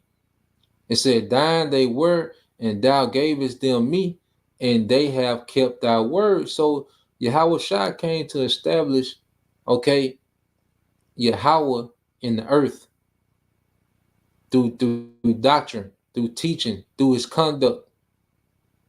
Okay, he walked with the heavenly Father, just as Enoch, just as Noah, YAHAWASHI walked with the Father.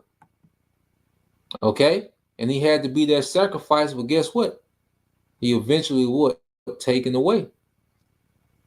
All right, just as Enoch. But you go back here to Genesis just to show you the legacy that YAHAWASHI is continuing on. This is Genesis 4. Okay, because after you go through the descendants of Cain, it goes back to, all right, Seth, all right, the descendants of Seth. Okay, and it says, "And Adam knew his wife again, and she bare a son, and called his name Seth. For the Most High said, she have appointed me another seed instead of Abel, whom Cain slew." Okay, so it was known that Cain slew, like there was, but through Seth, the lineage was reserved. All right, and you go through the son of Seth, and to Seth, to him also there was born a son, and he called his name Enos. Then began men to call upon the name of the Lord. What did Yahawashi say? I have manifested thy name. Okay, you see, so Yahawashi was carrying on that legacy of the sons of God. Okay, and that's why he was addressing things that was going on. That's why Yahawashi was addressing things, because Jake was wilding out. Okay, and the top things he was addressing. Matter of fact, let's go. Let's in Luke, Matthew first. All right, he was addressing their wicked leadership, man. All right, what I say, Phariseeism exposed. All right, this is Matthew 23:1. Then spake Yahawashi to the multitude and to his disciples, saying, the scribes and the Pharisees sitting in Moses' seat. So he wasn't only talking to his disciples, he said the multitude. Okay, the disciples, represent the leadership and the multitude that sincerely believe. Okay, the elect. Okay, those predestined. Okay, it says, saying the scribes and Pharisees sit in Moses' seat. All therefore whatsoever they bid you observe, that observe and do. But do ye not after their works, for they say and do not. Okay, because why? They have become hypocrites, man. Okay, and they will put on the front of being holier than thou. All right, but they was pretty much turned out under the Romans, man. Okay, it said, verse 4, it said, for they bind heavy burdens and grievous to be borne, and lay them on men's shoulder, but they themselves would not move them with one of their fingers. Yeah, they was pretty much weaponize the law. Okay, adding things to the law. Okay, they made the law a burden. The way they was trying to push, they wasn't in the right spirit. Okay, it said, but all their works they do for to be seen of men. They make broad their phylacteries and enlarge the borders of their garments. And we see the same behavior today. Drake beat you to death with the law, with a lineup. The same thing. The sons of God, all right, is in wickedness, except now they just trying to mask it as if they're right. Okay, it says, and love the uppermost rooms at feasts and the chief seats in the synagogues and greetings in the marketplaces, being popular, clicks, views. Same thing happening, man. Okay, it says, and to be called of men, rabbi, rabbi. All right, all these titles, general, general, bishop, commandant general, chief priest, all these, love to be seen, love to capitalize, on anything for attention. That spirit is back. But it's just the sons of God, okay, coming back in disorder. And Yahawashi was always addressing that, man. Okay? So you go here to Luke 22, because his disciples, they were still, that's what they had they moments. Okay, because remember, they grew up. Okay, they was raised. All right, they was raised in this Greco-Roman Empire. Okay, they was seeing how the scribes and Pharisees was moving, and it had affected them just as we was affected by this society, man. So they asked a question, Luke 22 and 24, the disciples, and there was also a strife among them, which of them should be accounted the greatest. Okay, they was worried about, who will be counted the greatest.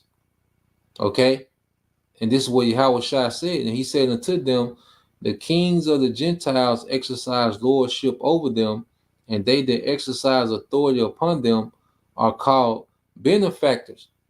Okay? So he was speaking about how the heathens was ruling. And he was telling them, look, the way the heathens rule, where the nation, all the people of the nation benefit them, pretty much a capitalist system where the king benefit off the labor and the work of the people. Okay? He was like, look, we verse matter of fact, let me read verse 26, but ye shall not be so. Okay, so Yahawashi telling them, look, y'all can't move like them. Okay, he was teaching them, Yahawashi was teaching them how to rule in humility. Yahawashi came to teach the sons of God how to rule in humility and balance. Okay, not in wickedness, not don't you can't be like them. It said, but ye shall not be so. All right, but he that is greatest among you, let him be as the younger, and he that is chief as he that doth serve. Okay, so Yahweh Shai was like, look, the greatest among you, let him be as the younger. Don't be so obsessed, with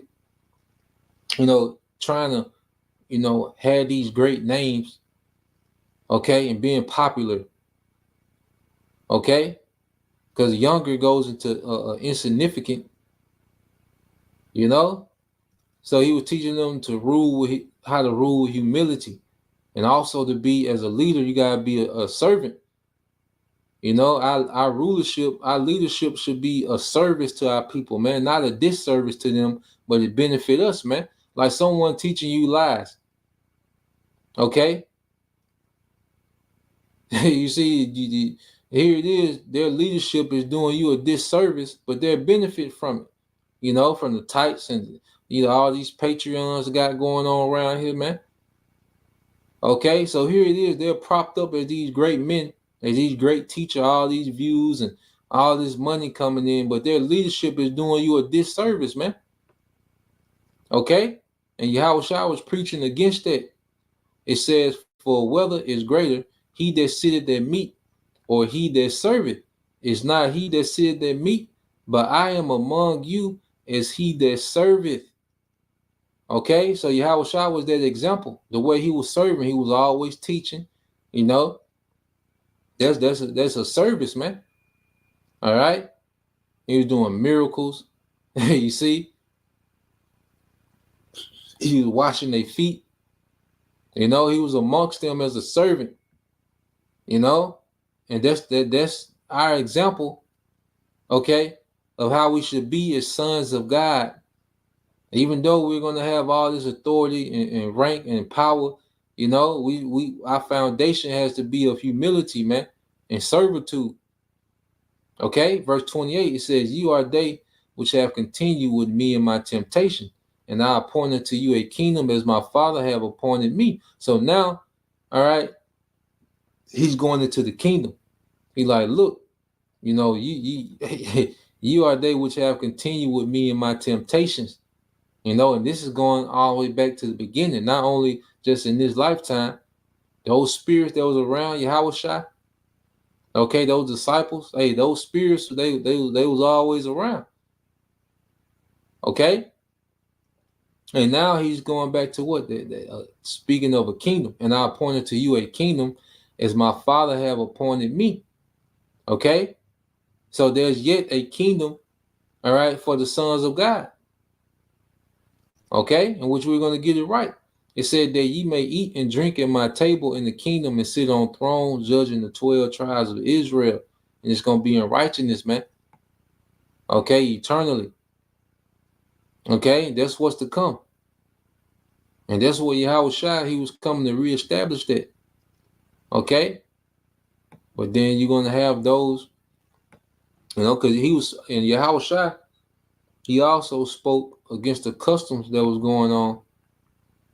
All right, because Jake was being influenced by Greco-Rome.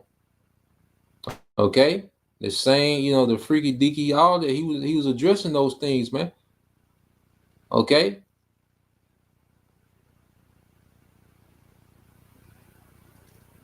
All right. So this is Luke 16:16. It said the law and the prophets were until John. Since that time, all right, the kingdom of the Most High is preached, and every man pressed into it. All right. And you read this in the NLT. Okay. It says, until John the Baptist, all right, the law of Moses and the messages of the prophets were your guides. But now the good news of the kingdom is preached, and everyone is eager to get in. Okay? So now there's preaching of a kingdom, okay, which was prophesied, all right, in the Old Testament, and Yahawashi was here proclaiming it.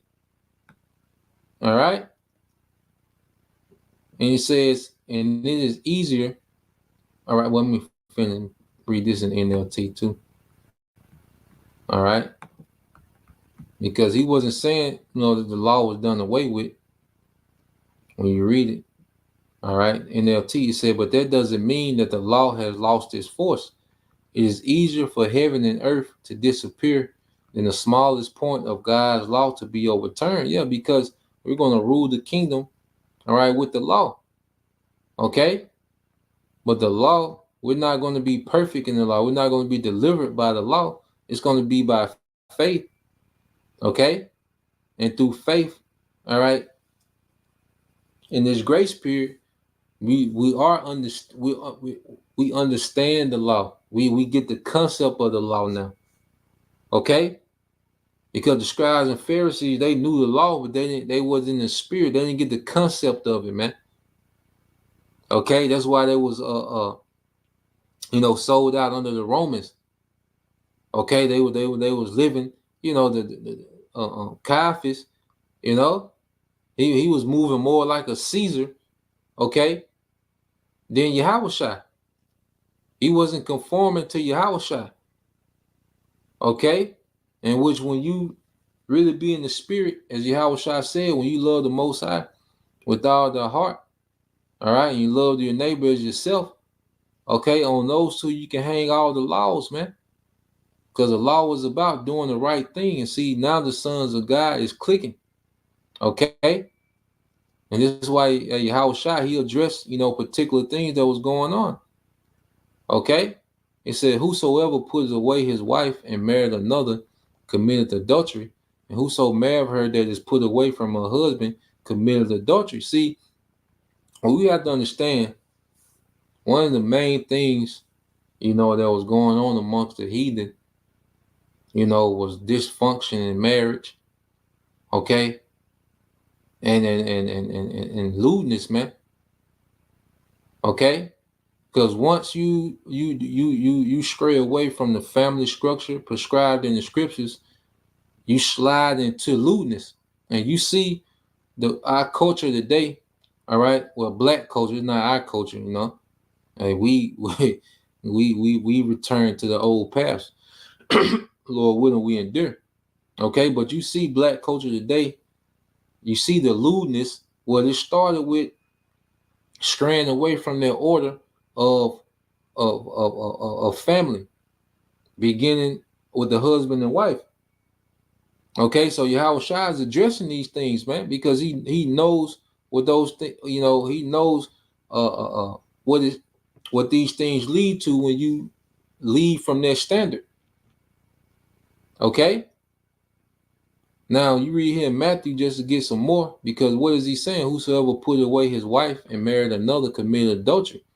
All right. And whoso married her that is put away from her husband committed adultery. Now, there was only one thing that, he said concerning putting a woman away. Okay. When you go to Matthew 19, all right. Matthew 19:9. And it says, and I say unto you, matter of fact, let me read up. Okay. It says, this is 4, because one of the biggest things within society, okay, is what? Now people can't even tell you what a woman is, man. Okay, and that goes into a society that's influenced by wickedness, man. Okay, so Yahawashi is addressing these things, this culture that's going on. It says, and he answered and said unto them, have you not read that he which have made them at the beginning made them male and female, and that's it. Anything outside that is wicked. Okay, but this society has all type of, you know, they got all type of alphabets, man. Okay, it says, and said, for this call shall man leave father and mother, and shall cleave to his wife, and they twain shall be one flesh. And he's going back into the order of what these things were created for, man, because they're going into sex. Because under Greco-Romans, they was into lewdness, man. So Yahweh Shai, like, look, this is, like he's seeing Jake wilding out. He's hearing about things. So he's going into these things, man. All right, and what has Esau defiled more than anything today is sex, man. You know, and the true intent and the true purpose of it. It said, wherefore they are no more twain, but one flesh. What therefore the Most High have joined together, let no man put asunder. Okay, and it says, they say unto him, why did Moses then command to give a writing of divorcement and to put her away? He said unto them, Moses, because of the hardness of your hearts, suffer you to put away your wives, but from the beginning it wasn't so. He said from the beginning, going back to what? During the time of Adam. Okay? When Adam received the breath of life, he received order. Okay? And then and now, because during the time of Adam before the fall, you had to understand it was order amongst the sons of God. Okay, and these things wasn't so. Women being promiscuous, women, men, just dealing with women and leaving, and we was all caught up, into this madness, which is darkness, man.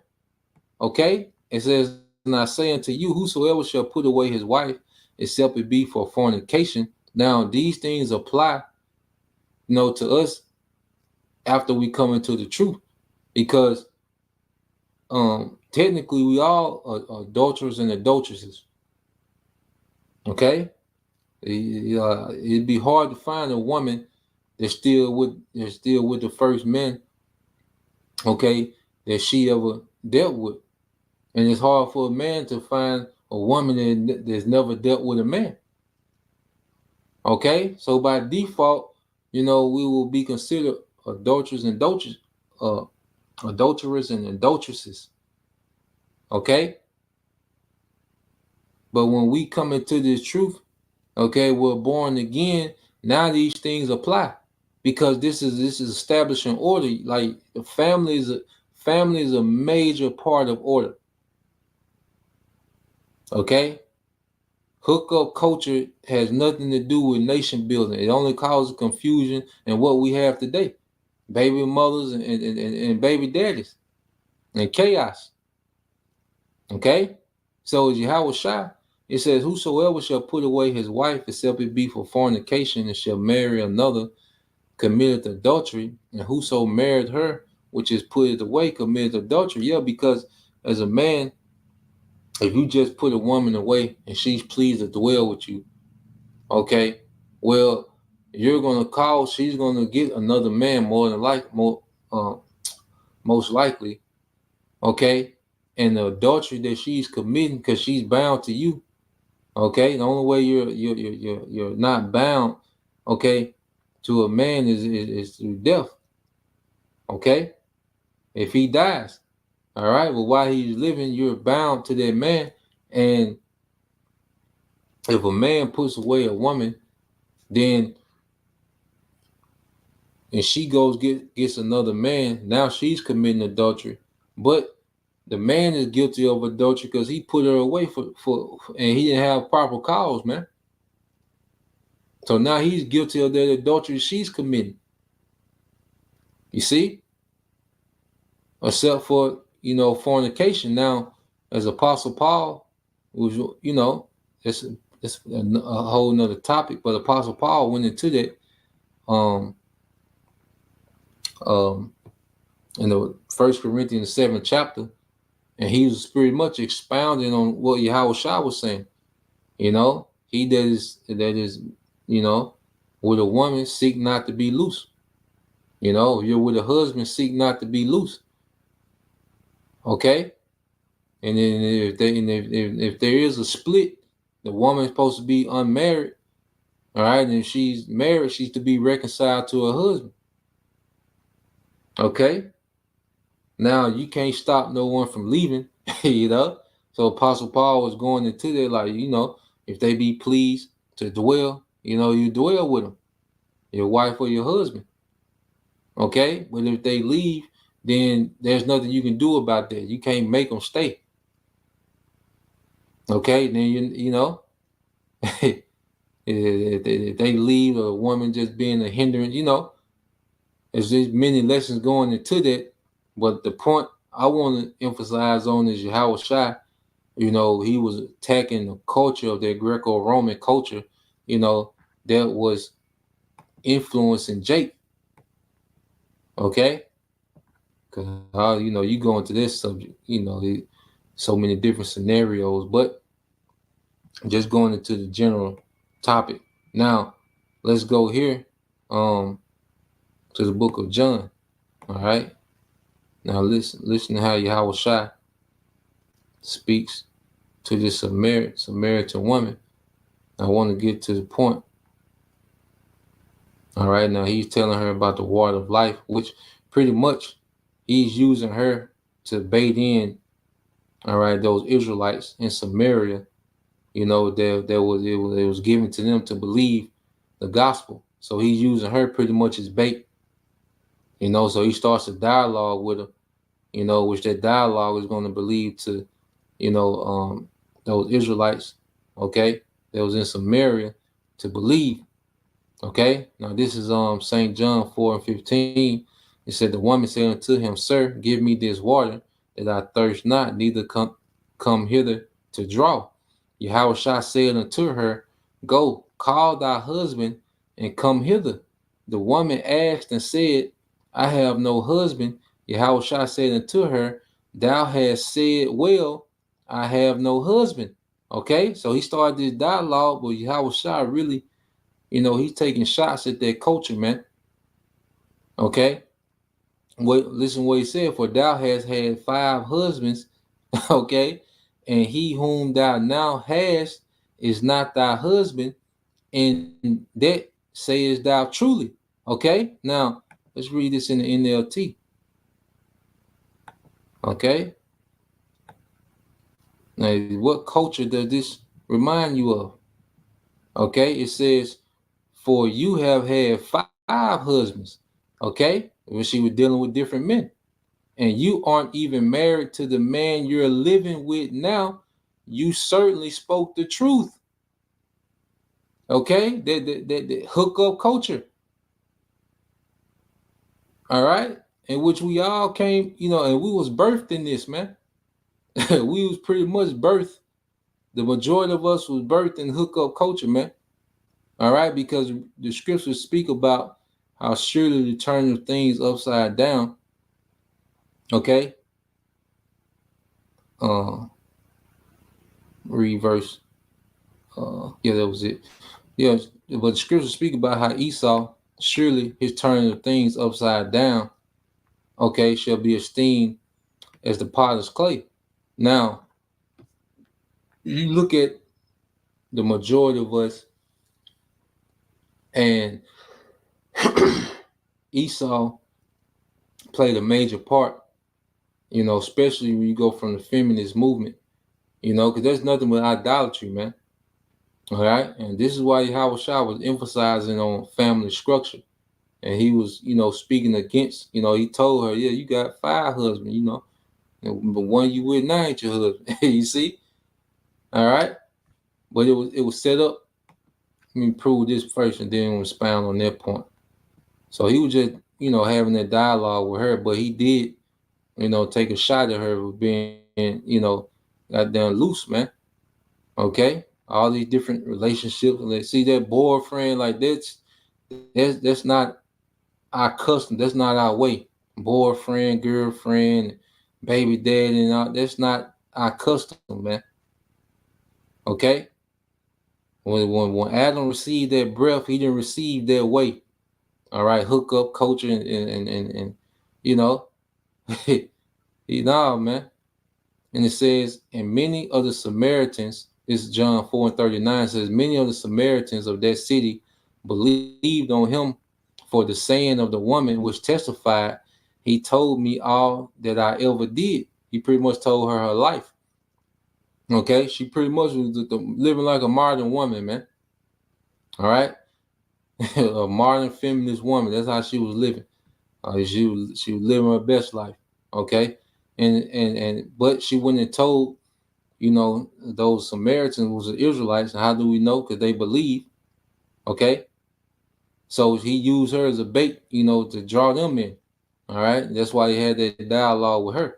Now going back to it, so let's get this, because remember, just as Abraham, well, just as Noah, he was brought up in a corrupt culture. He was born, he was living during a time of corrupt culture.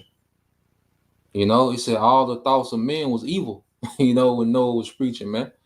Abraham, okay, it says how the generation of Abraham was worse than the generation of Noah. All right, the wickedness that was going on during Noah, but Abraham was separated out of it. He was separated from his father's house. Okay, so now in this time we have the same story where we was born in the midst of this madness, man. We was born in darkness, man.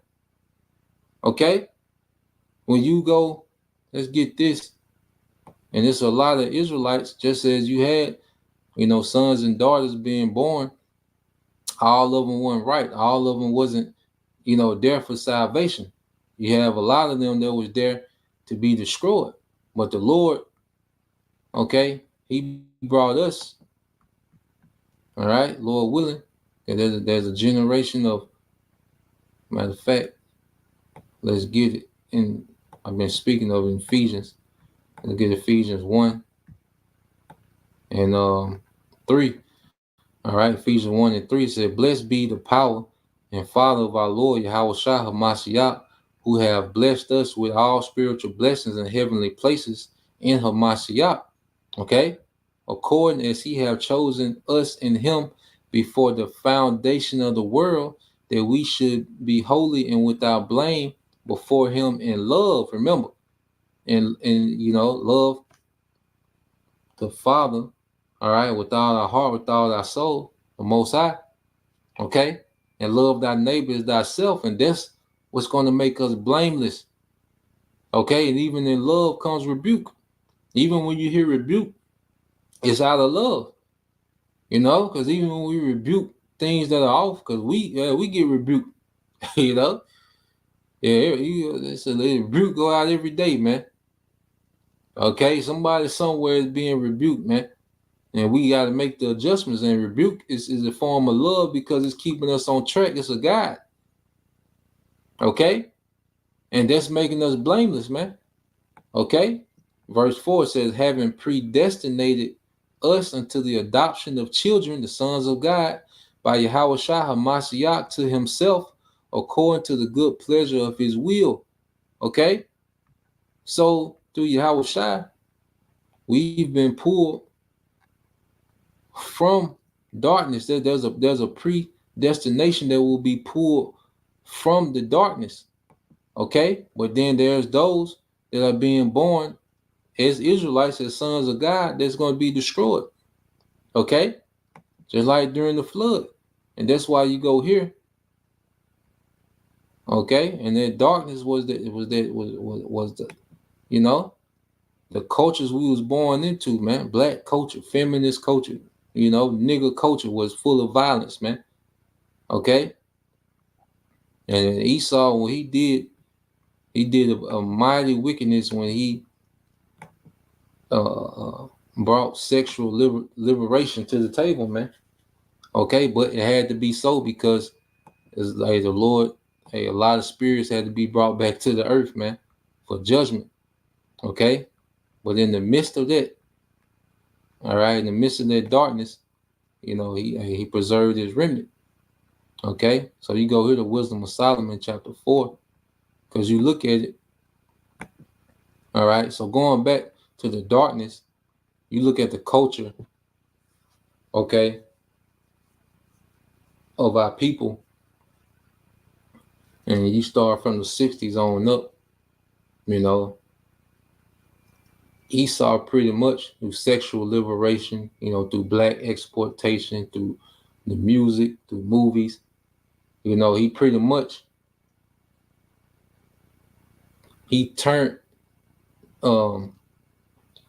family structure, he removed family structure from society, but he over sexualized society to the point to where people were having sex without even the thought of family. It was just a thing of pleasure. Like how most of us got here, like look like my mother and my father. Like my mother, she had me at a young age according to this world standard. But 17 wasn't young in the ancient world. Okay, you had the women. All right, back then 17, they were running households. Okay, they running estates. Okay, it was on a totally different level. But in this age, you gotta think my 17-year-old mother and then my father, you got the majority of the children that come from black culture was really on some hookup shit. Like there wasn't no thought of children. That's why you be like, damn. You look at the woman and be like, damn, in a way you thought he was gonna be a father, but it's not even a thought.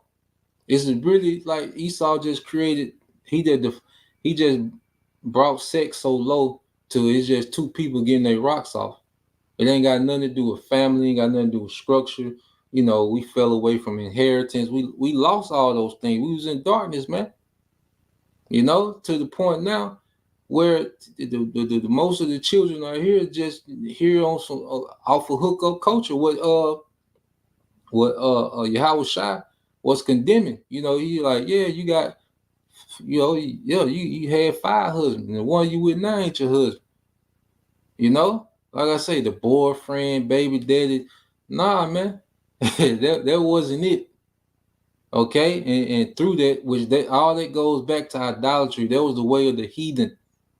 That's how the heathen maneuvered. We maneuvered in structure. Okay, and like I say, we all, because as men, when we were dealing, in the world dealing with all these different women, we wasn't, thinking about, what type of mother she would be. We was pretty much moving like beasts. We just like what we seen, and when, if it got us aroused, we went for it. Okay, there was no afterthought of family and all these different things, man. Okay, so when you go here to was Wisdom Solomon, the 4th chapter, and it's the same chapter that spoke about Enos. All right, but so it has to be talking about those children that was being born. All right, of the sons of God, but they wasn't of the elect. Okay, it said better it is to have no children and to have virtue, for the memorial thereof is immortal, because it is known with the Most High with men. When it is present, men take example at it, and when it is gone, they desire it. It weareth a crown and triumphing forever, having gotten a victory, striving for undefiled rewards. But the multiplying brood, okay, and brood goes into like the reproduction of beasts. because under Esau he had the masses of our people, because it wasn't like that. You still had structure, all right, amongst our people. You still have, you know, Jake here and there got structure, okay, and we've seen particular structure, but then for the most part, okay, because even when you go into the multiplying brood, the word brood goes into like a beast of animals, okay. You look at how we began to reproduce as nation, it was like animals, man. That's why you just have the baby dad and baby mother culture, okay. We just began just to produce. You see, there's a lot of randomness, man, but it was all in the Lord's will that these things happen like that, because like I say, both generations of the generation of the elect and of the Lord's wrath came out of this darkness, man. Okay, and it says, "But the multiplying brood of the ungodly shall not thrive, nor take neat, nor take deep rooting from bastard lips, nor lay any fast foundation." So it's a lot of, as the scriptures say, a lot of Israelites, all right, sons of God, that were just born in vain, just to be destroyed.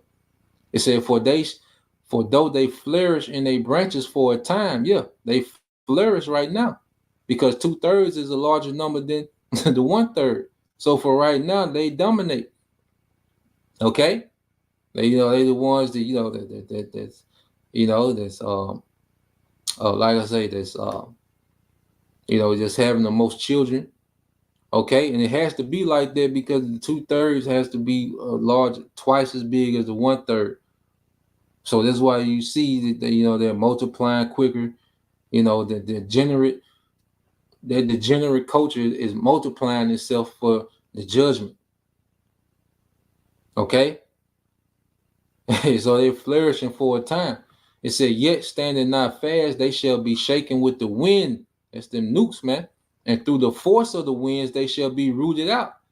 Okay, that day to come, they shall burn like the oven. They shall leave neither root nor branch. The Lord's finna destroy whole lineages, okay, of Israelites, man.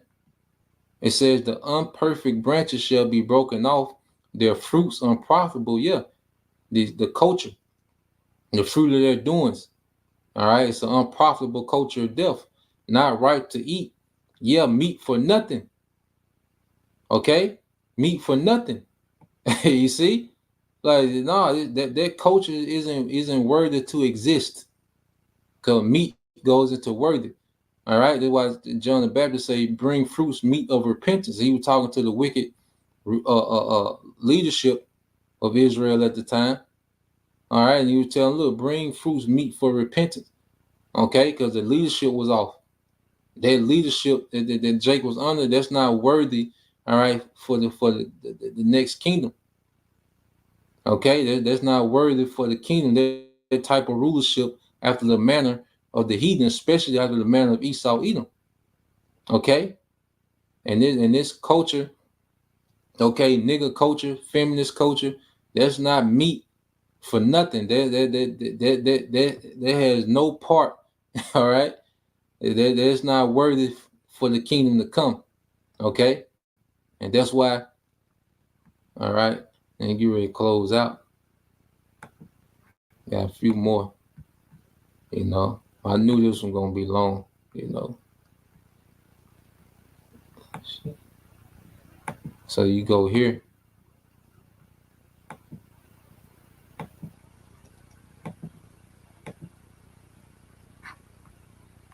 You know, even with Jake, you know, you like Jake. You like how Jake just getting anything pregnant. Then they cry about it. You know, but it's a thing of lust. And at the end of the day, it's the Lord had these things play out. There's nothing we can do about it. It's all an afterthought now. You know, but we just understanding how we got to this point. Where we at now. You know, um, so let's go here. Let's deal with the generational wrath real quick. About three more precepts how to do it. All right, this is Jeremiah 7:29. It says, "Cut off thine hair, O Jerusalem, and cast it away, and take up a lamentation on high places, and for the Lord have rejected and forsaken the generation." Matter of fact, let me read up. All right.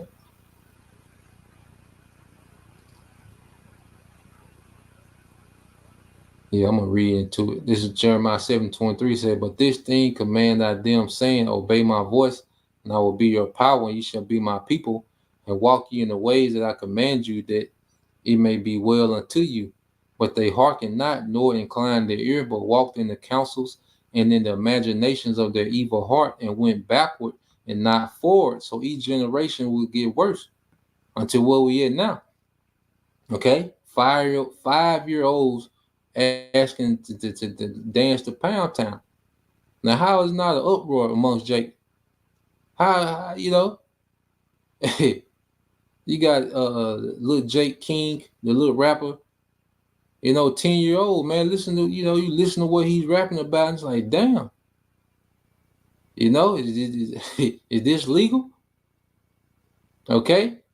It says, "Since the day that your fathers came forth out of the land of Egypt unto this day, I have sent unto you all my servants and prophets, daily rising up early and sending them.